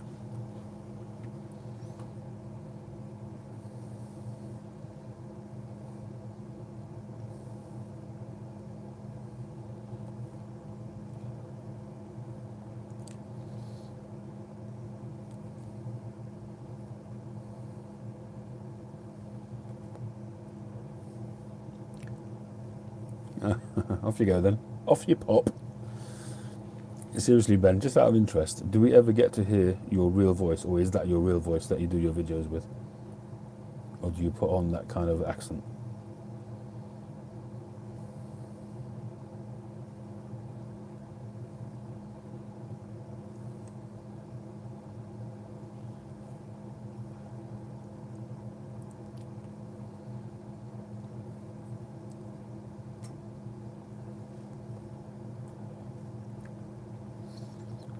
Just a tad then, what?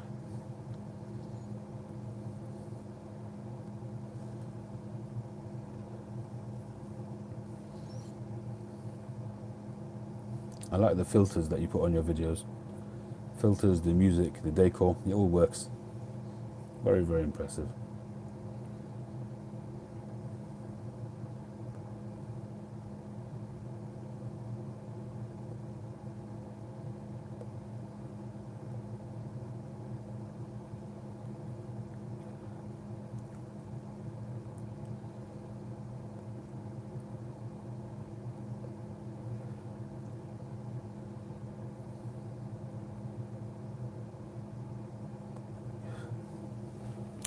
What are you smoking at the moment, Ben?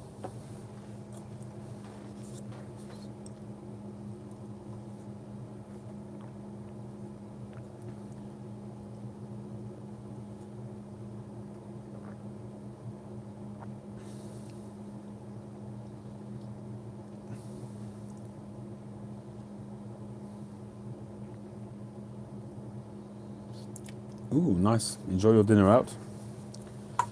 Thanks, Phil, for joining. Catch you next time.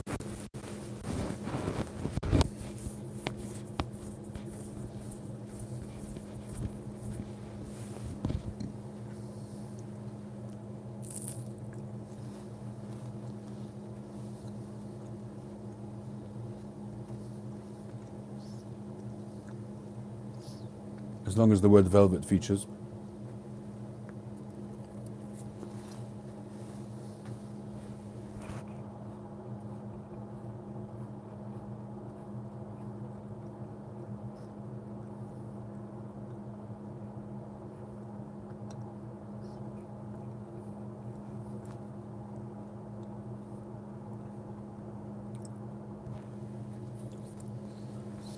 You're welcome to start.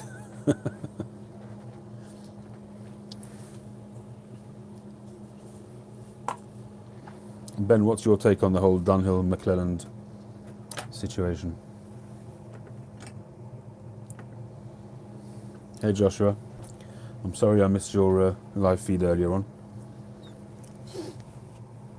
but it was during my Sabbath when I stay away from anything electrical.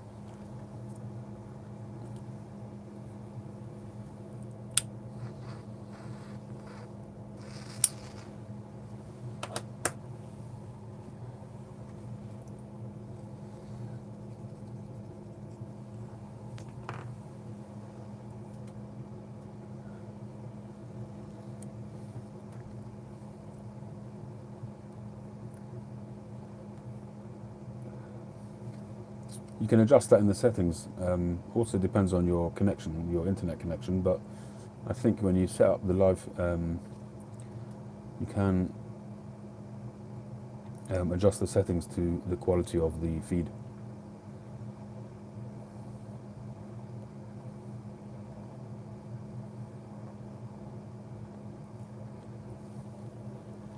Are you using your Samsung for it, Joshua?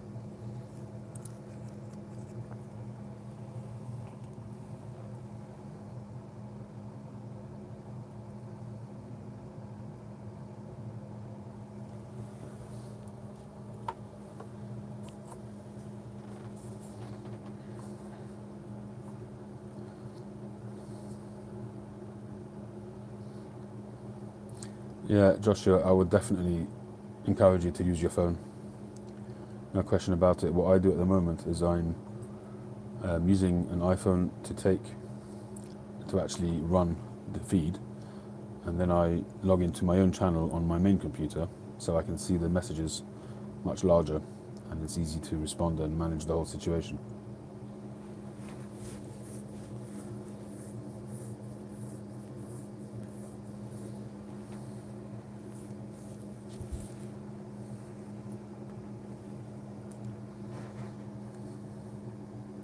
I'm going to take a picture of how it all looks at the moment and I'll stick it on my IG feed.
I've just uploaded the picture onto on IG, and I've just seen a picture from Jeremy Larson. Unflipping believable. That man is a what's the word? Well, I'll let you guys fill in the word.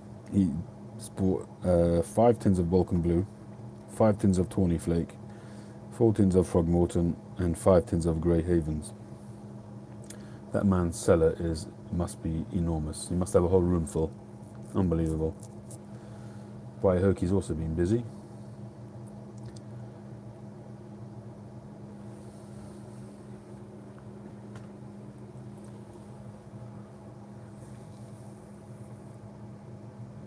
Yeah, Ben, it's been an absolute revelation doing these live streams.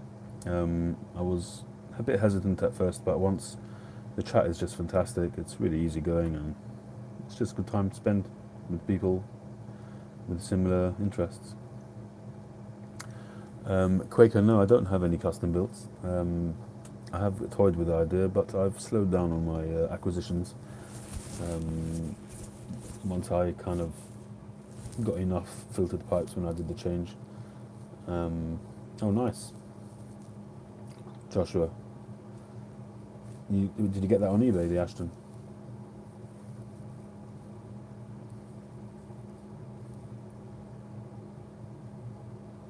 Vegas 5, that's a nice smoke tree, not bad at all. Smoking pipes, okay. Yeah, I've got one Bill Ashton pipe, and sorry, a Bill Taylor pipe, and I had another Ashton which I sold recently. It was a bent Ashton which I only smoked Balkan Blue in it, and I haven't smoked Balkan Blue for a while, so I let it go. My Ashton pipe is actually going to go in my forthcoming pipe sale. Yes, I'm doing another pipe sale. This is my Ashton square shank panelled pipe. Recently had it just cleaned up a little bit by Ian Walker from Northern Briars, and it smokes like a dream. Really, it's got a nice nutty flavour to this pipe.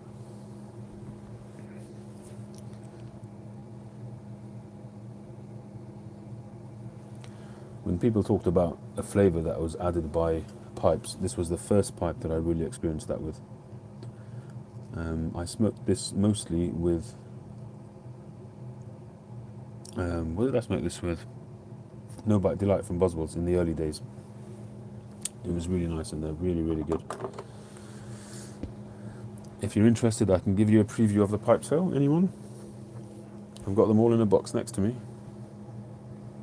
I won't give you any prices or anything, but I can just show you. I haven't decided on prices yet, but I can just show you the pipes if you're interested.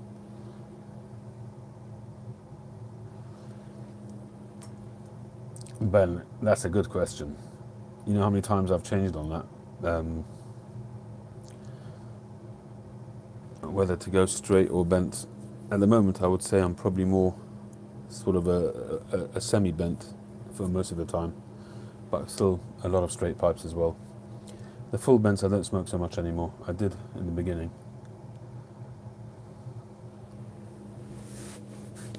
Well, lackadaisically, if you're smoking a lot of meerschaums, yeah, a lot of them would be bent, no?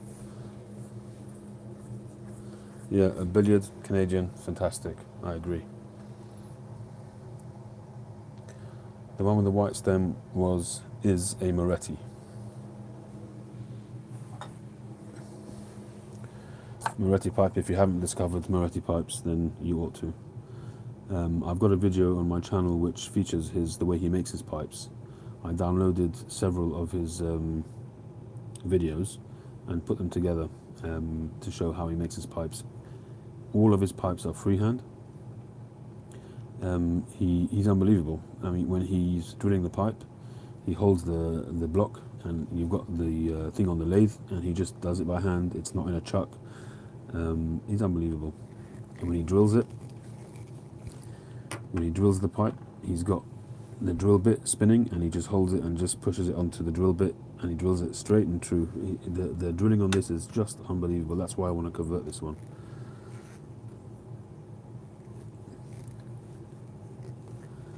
Have a look at I think it's called An Ode to Moretti Pipes on my channel.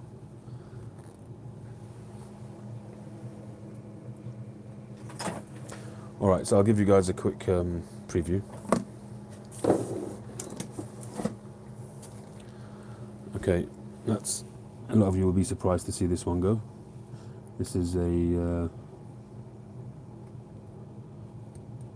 Nirrup. This is one of my first, it is my first Nirrup actually. Beautiful little pipe, also got a nice coloured swirly stem. It's a 9mm pipe, that's going in. The Stanwell we spoke about earlier, made in the original Stanwell factory, in pretty much brand new condition. Hardly, I think I've smoked it a couple of times. This one's been in sales a few times, no buyers, so I'm going to reduce the price on it. This is a Briarbird Albatross series, nice little pot. This one is going to be a bit of a wrench, but I can't convert it. This is an Astley, it's new, unsmoked. It's an old stock from the 1980s. Beautiful ring grain on it. Yeah, I think I'm going to have to let it go. Needs must at the moment. I've got to raise funds for my daughter's wedding. That's my excuse anyway.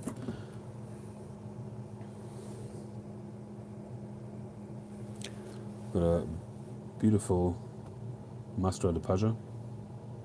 Very nice. I actually got this recently in 9mm pipe. I don't know why I haven't really smoked it. Again, literally in new condition. Beautiful pipe.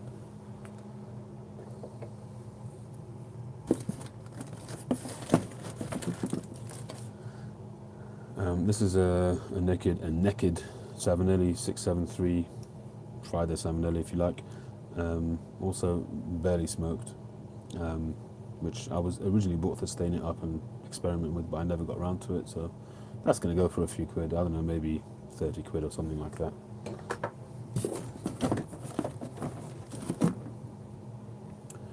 This is a beautiful Boswell, bent Dublin, I guess you'd call it, with a beautiful rustication. This I only smoked with Stonehaven. Nothing else has been in this pipe. So it's a bit of a snobby pipe, but it's nice. It's a really nice pipe.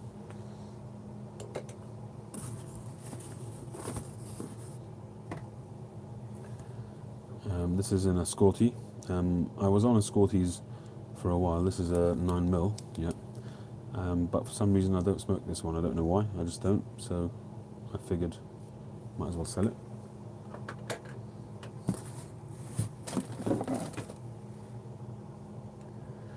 This is a Salmo pipe, which I absolutely adore. It's got a beautiful sandblast on it, but I can't convert it. I don't know, I might be able to get away with it, but I think it would just spoil the pipe. It's a lovely little pipe, also barely smoked. I kind of converted to filters soon after buying them.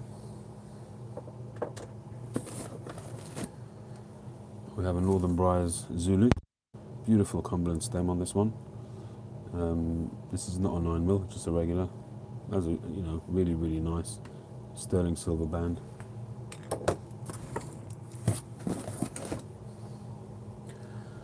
This one I bought purely to have because it just looked fantastic as to have in your collection. This is a Stonecrest with a silver band. But again, I could convert this one, but I just feel it would be a crime to do so. I'd feel like a Philistine if I did it, just because it's such a historical sort of part of American history. I just didn't think it would be right to adulterate it in any way. Just really LHS, yeah.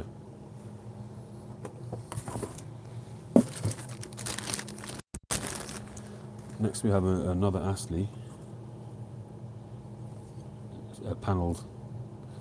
My guess, this is either an Ashton or a Dunhill, made for Astley. Very nice stain on it. You could see this one would have been a nice grainy pipe if it would have been blasted. You can see the lines there. Would have had a nice grain around it, a vertical grain. You got it on this side as well. Don't know if you can make it out on there.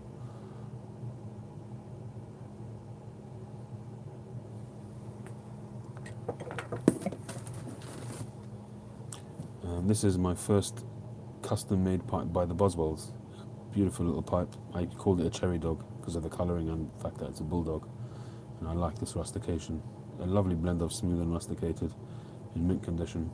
Beautiful little pipe.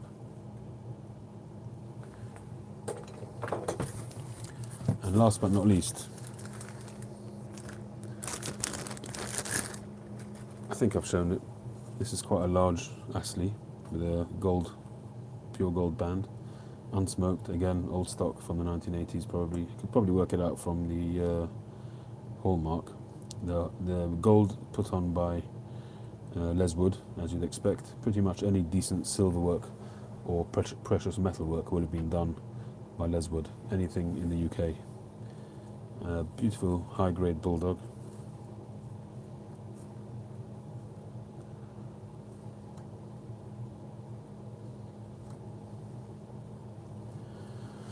The sale will happen as soon as I get around to recording it, to be honest, because I really need to do it soon, because I'm wanting to get some money in.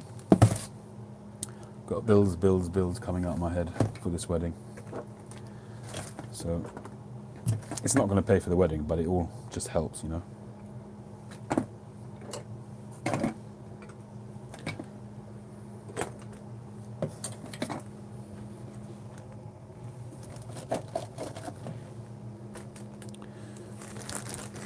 The truth is, in terms of bidding, in my pipe sales are not bidding, they're usually priced and people just buy them if they want them. But if I had the time and the patience, I'd load them all up on eBay and you know, do it that way. And I'd probably make more on them, but it's just too time consuming, to be honest.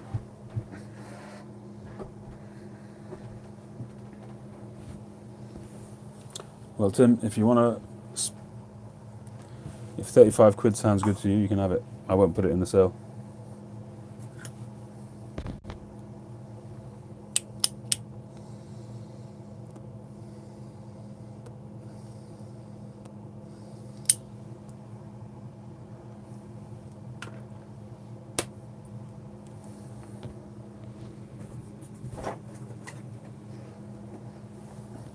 This one, the 673.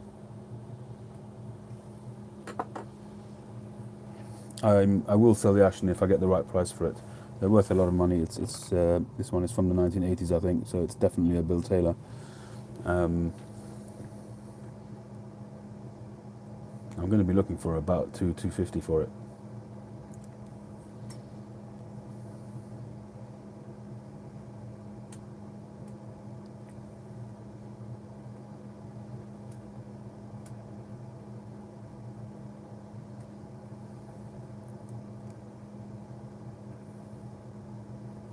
Yeah, that's fine, Tim. The half-bent egg, which one?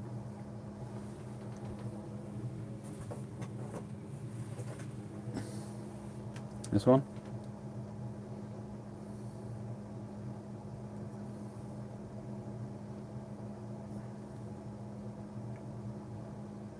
I haven't decided on a price yet. This is it's quite a rarity. I don't want to sound like a salesman. That's not what these live streams are about. But I'll do that in the sale video. But it's a rarity. You just wouldn't find this anymore. The Astleys are no more, and there's just a few old stock pipes left. But this one is an exceptional one, and in my mind, there is no doubt this is made by Bill Taylor. Yeah, no problem, Joshua. You can see the similarity there. The Astley pipes were generally made by Sheraton, Dunhill, and Astley, and Ashton. And this one, without it, to me, it's definitely an Ashton.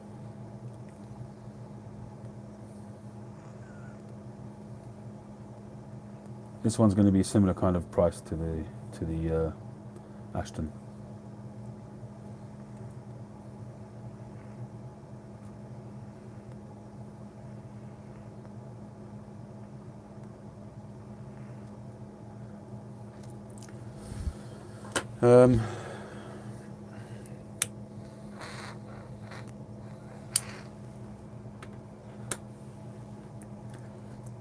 I'll be honest with you, I don't know its value, Ben. If you make me a fair offer, I might well go for it. Whatever I don't have to put in the sale, I'll be happier with. So, me a fair offer. I don't know the values. I'd have to make some inquiries and research. If you give me an offer which sounds okay, I may well go for it.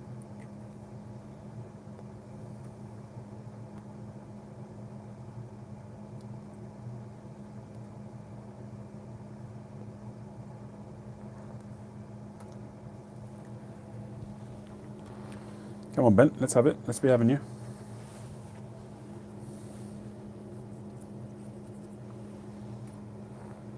Don't know why, but I'm getting gurgle in this. It's the first time I'm getting gurgle in this freehand. $30–40. Sorry, mate. I'll keep it for that. I paid more for it.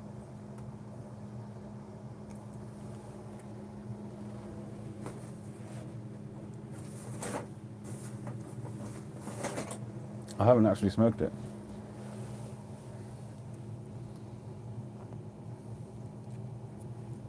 You get them in this kind of condition, silver band. Really very crisp. As I say, I don't know much about these.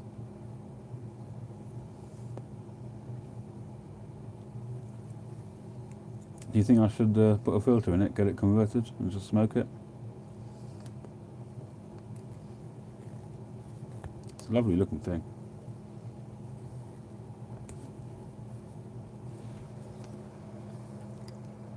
It's very lightweight as well.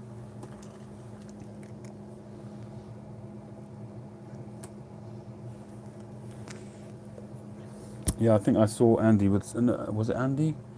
No, it wasn't Andy. Who did I see this first time? It was from Mike Blocker. He's got a bunch of them as well. Steve, how you doing?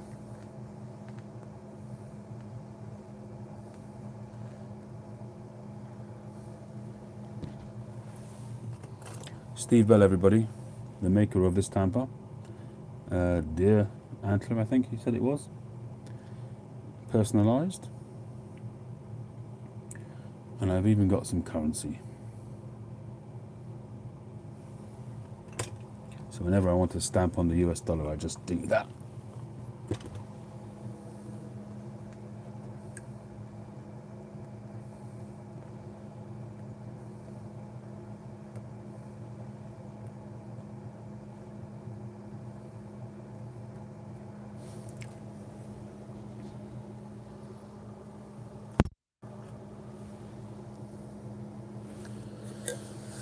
Yeah, I might do that, Ben.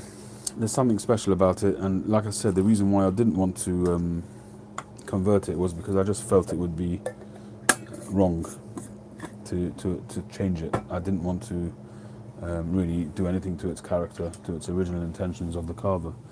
But it does seem to have enough width there to convert. The only thing is that just before you get to the saddle bit, it usually on the filtered pipes, you need a little bit there to drill the 9mm peg.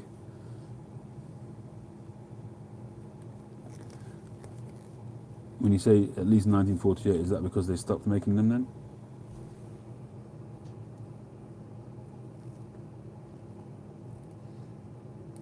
Actually, I've just seen a number on it for the first time. It says on it 266. I don't know if you can get that. Just over there. See the 266?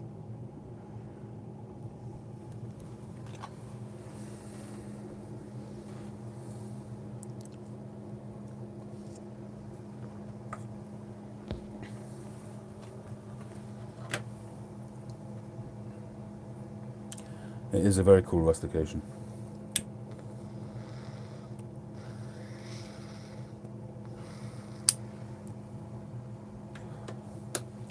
Don't know why this pipe is gurgling on me.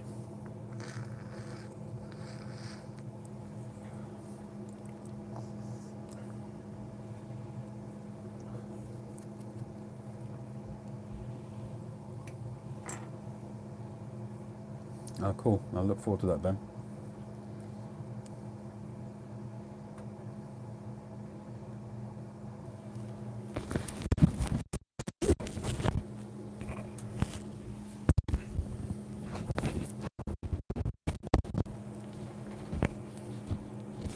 So Ben, I asked earlier on, I don't know if you caught my question. What's your take on the McClelland situation? I saw one of your comments that you weren't too impressed about how they're leaving the customers in the lurch. Are you still feeling like that, or you had any change of heart on that?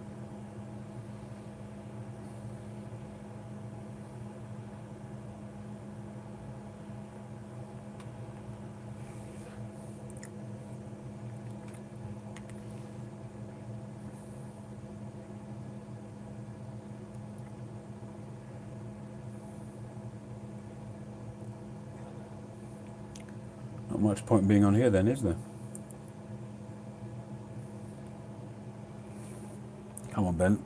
Let's hear your old codger style wisdom.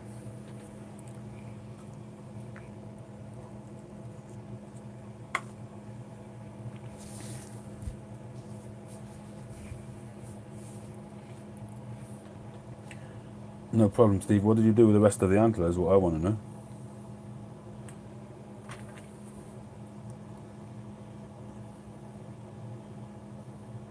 And did you actually kill the deer that you took the antler from? And if so, we can get back into the Donald Trump NRA discussion.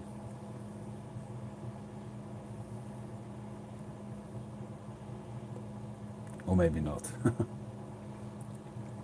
Yeah, I thought you might have something to say about that, Quaker. Has he got a deer head staring at him on his dining room table? Above his dining room table?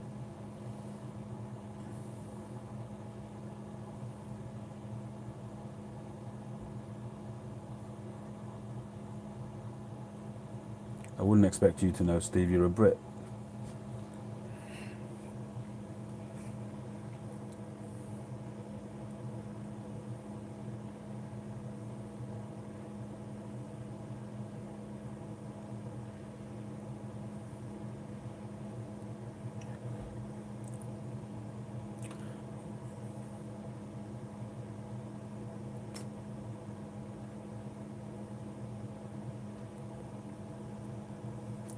Deer head dipped in gold. What does that mean? Oh, you're talking about Trump again, are you?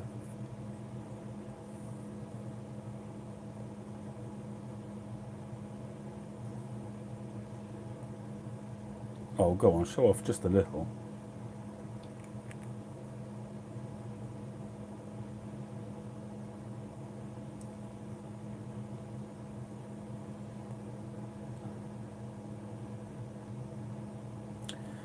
Yeah, they could well have been. In London, it's all gone now.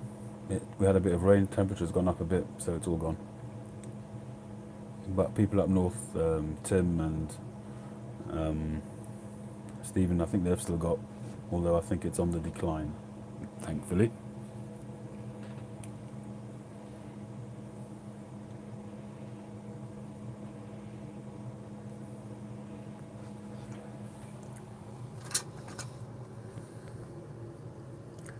Cheers, Joe. Have a great week, and I look forward to next time.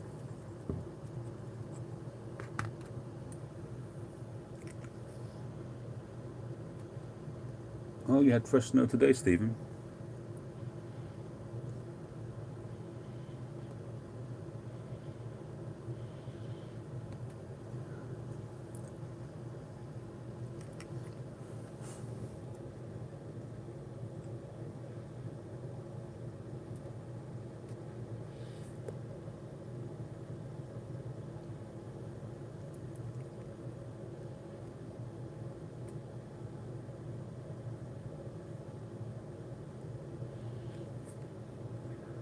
Good job you got your belt and braces on, isn't it?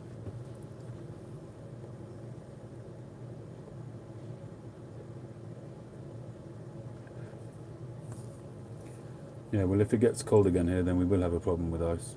But so far, temperatures are okay.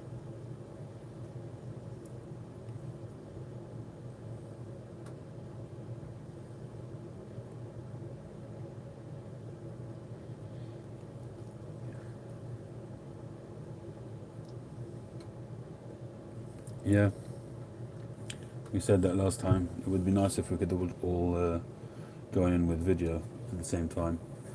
You could do that with what's it called what's it called? Skype.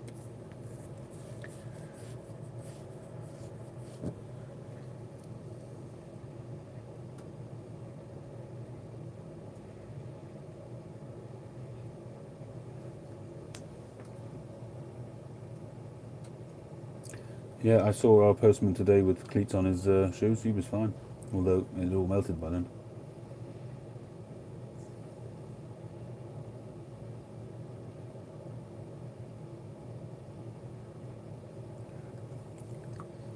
I would say that a couple of months in pouches, maybe 3 months max. Although I'm not an authority on that. It's just when I spoke to Robert Germain, that's what he advised, because they've gone over to pouches. They've stopped producing tins for Germain tobacco, at least in the UK anyway.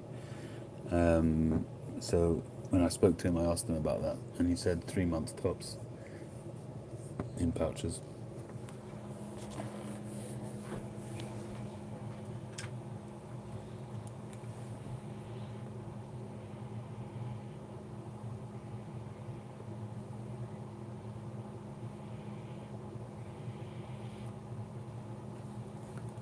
It certainly looks that way, Steve.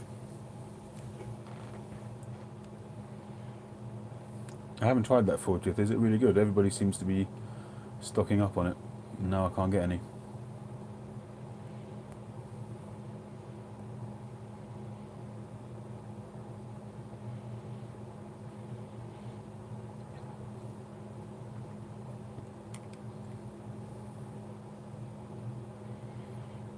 Here's Central Park.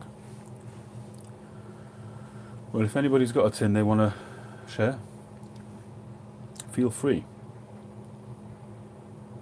Aha, it's very basic. Did you hear that pop? That was another tin just going there.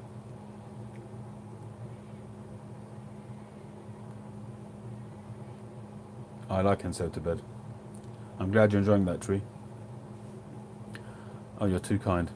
Fair trade for the other pipe then. I'm happy about that. Thank you. Appreciate that.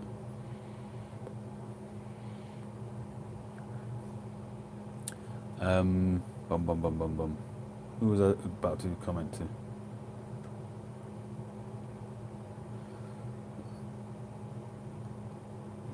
Yeah, And So To Bed, Steve. Yeah, I like that blend. I'm trying to remember what it was like, but I remember I enjoyed it. Is it a Balkan? I can't remember.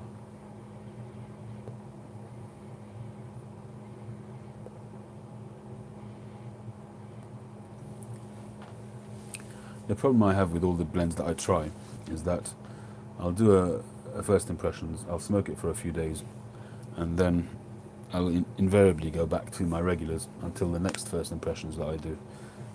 So I do end up with a lot of open tins.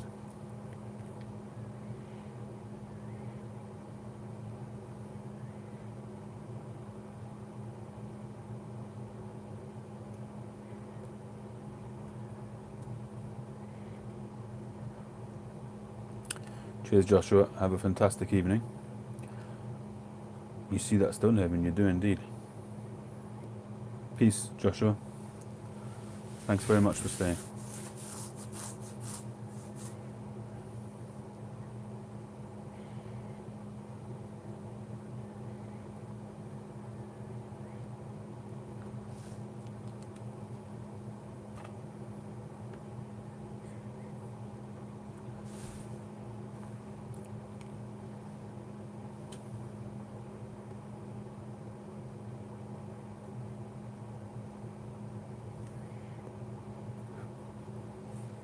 I could do the old Berg thing and say, YouTubers, but I decided not to.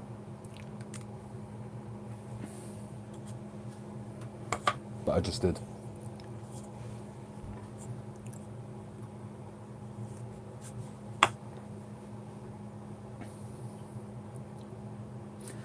Ta-ta.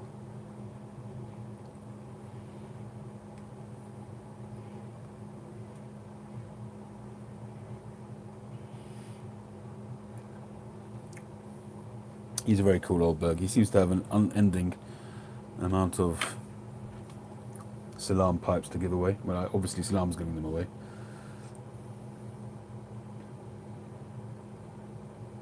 Yeah, I didn't quite get it because afterwards he took the beard off, and I don't know if he was just shy or whatever in the beginning. People think that I'm shy. I'm not shy. This is how I did it, so I've just stayed with it.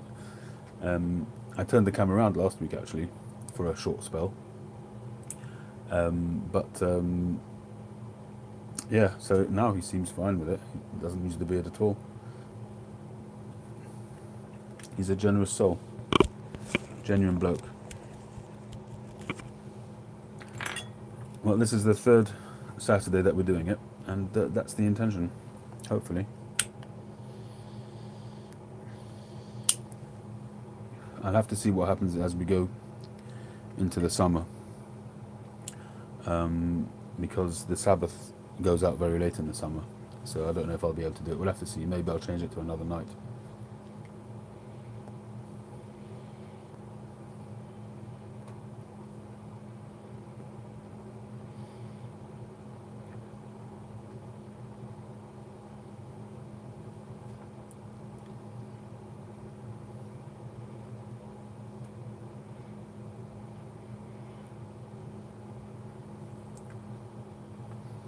This Dunhill flake is smoking very nicely. The pipe's not doing so well on this occasion. A little bit of gurgle, a little bit of whistling. That might be how I loaded it. But this Dunhill flake is from 2015, and it's really tasty.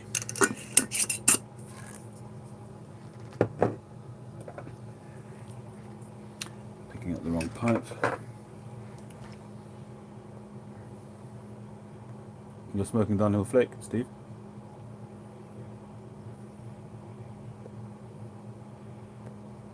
Yeah, but it's not much of a bent pipe. This is almost a straight pipe.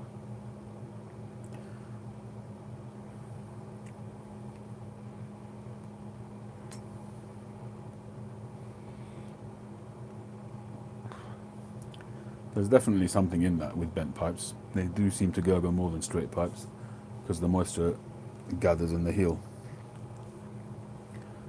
So what were you saying, me too in the K, Woody? Me too what?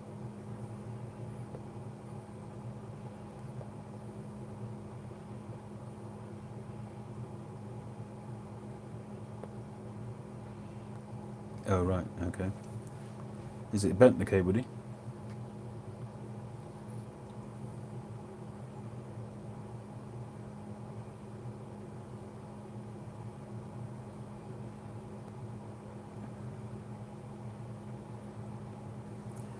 What, just now?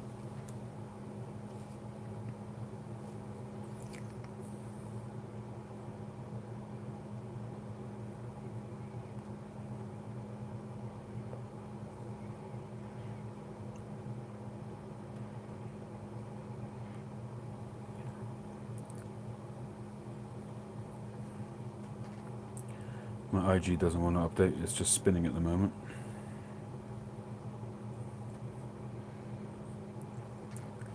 If anyone's interesting, the Danish Pipe Shop has just got the St. Paddy's Day from the Dagners. Hey, Dominic.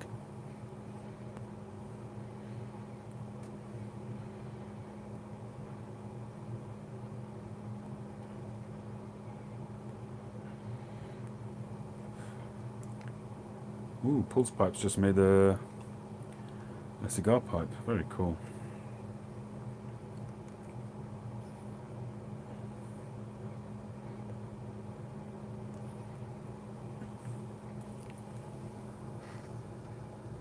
There's Steve's pipe. Nice looking pipe, looks like a sitter.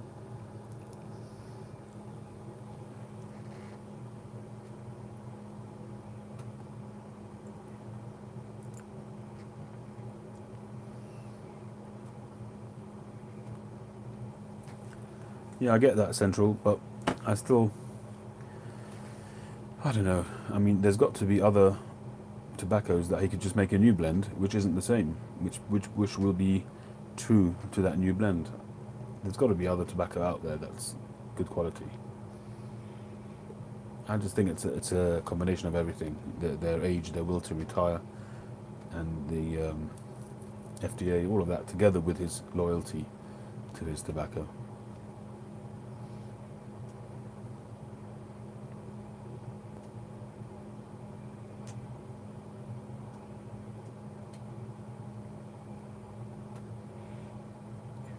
But that's just it, Steve. It's after 30 years.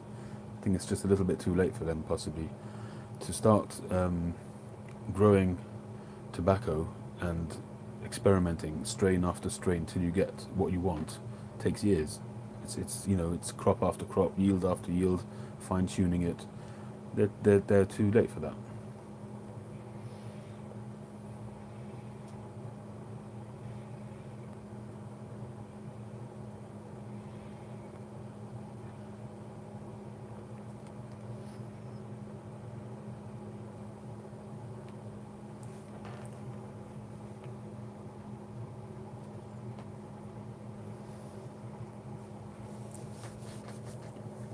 It is a big shame. Either they've either either they've made huge amounts of money, or he's just such a purist and obsessive that he's not prepared to let somebody else sort of take over the helm and do something else with the company. Uh, it is a bit unusual.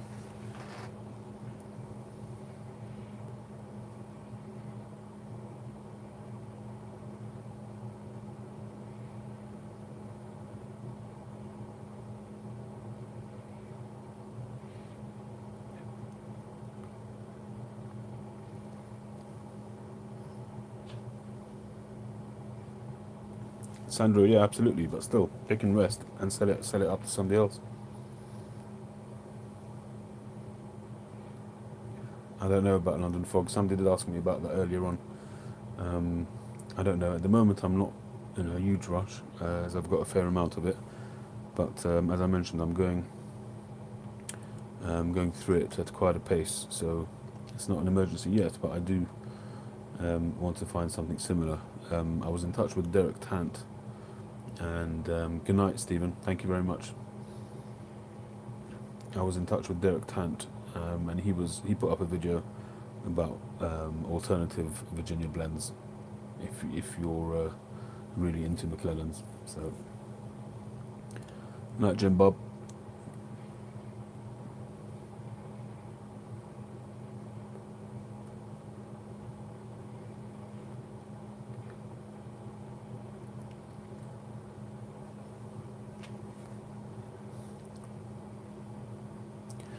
Isn't that amazing?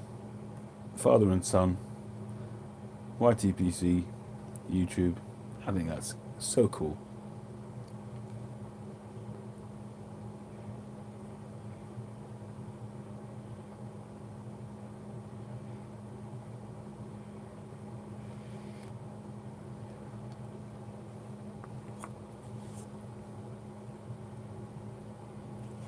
Mm-hmm. That they are.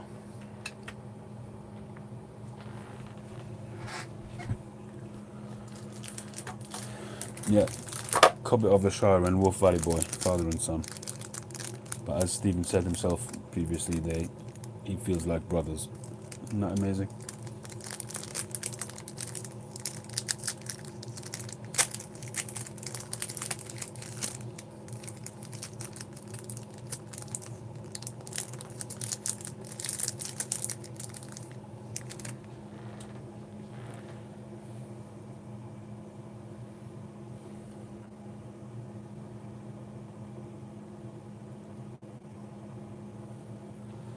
Somebody gave me this tonight, a nice bit of chocolate. I feel like I'm back in Venice. Yum, yum, yum.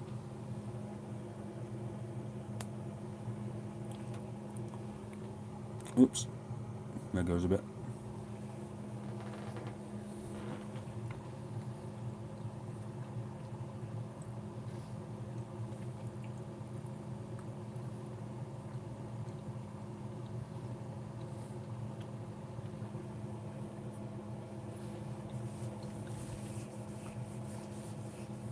I don't know.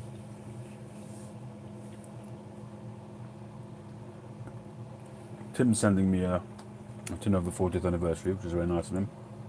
Haven't tried that yet.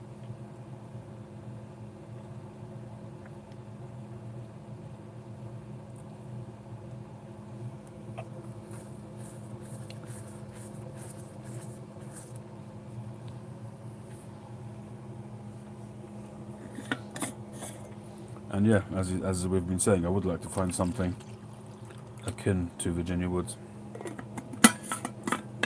I was lucky enough to get some red cake. Mike Blocker managed to get me a 4-ounce bag from his B&M. It was very nice of him. Nothing like chocolate, is there?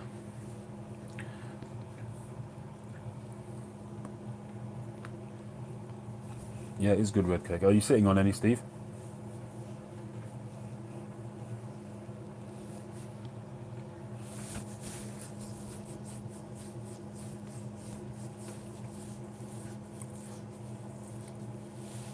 While we're on, are any of you sitting on red cake or Virginia Woods?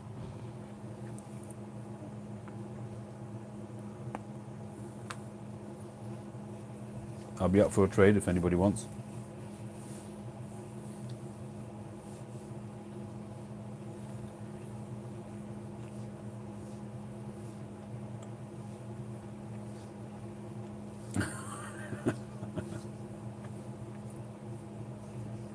Yeah, and it's a little flat. Well, if you've never had it, you won't miss it if you send it to me, will you, Central?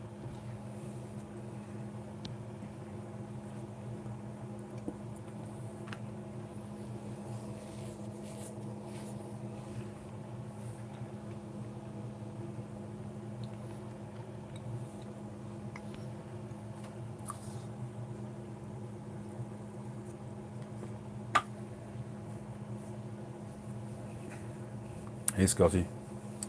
So how much have you got of that, Steve? Come on, own up, fess up.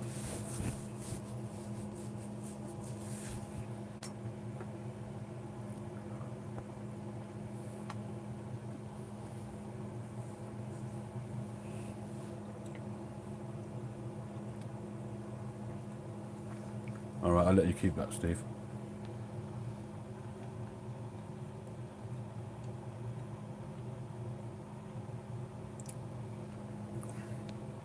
Somebody told me that the HU tobaccos are supposed to be very, very good.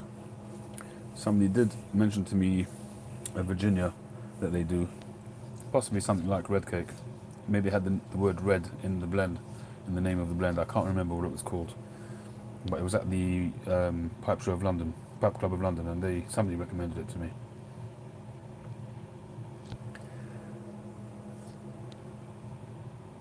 Well, you won't be able to get it anymore, Steve. 13 tens, man. Tim.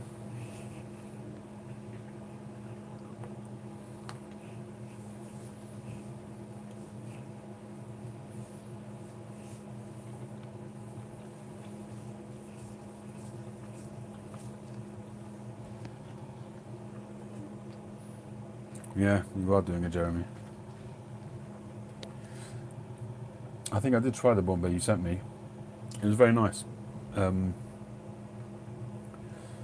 But I don't find that I need to get a million different Latakia type blends. I'm happy with Northwoods. I'm happy with a vintage Syrian, and I've got a stack load of aged tins. So I'm okay. I'm not really desperate to find more Latakia based blends. Yeah, Boswell's is just fantastic, the Northwoods.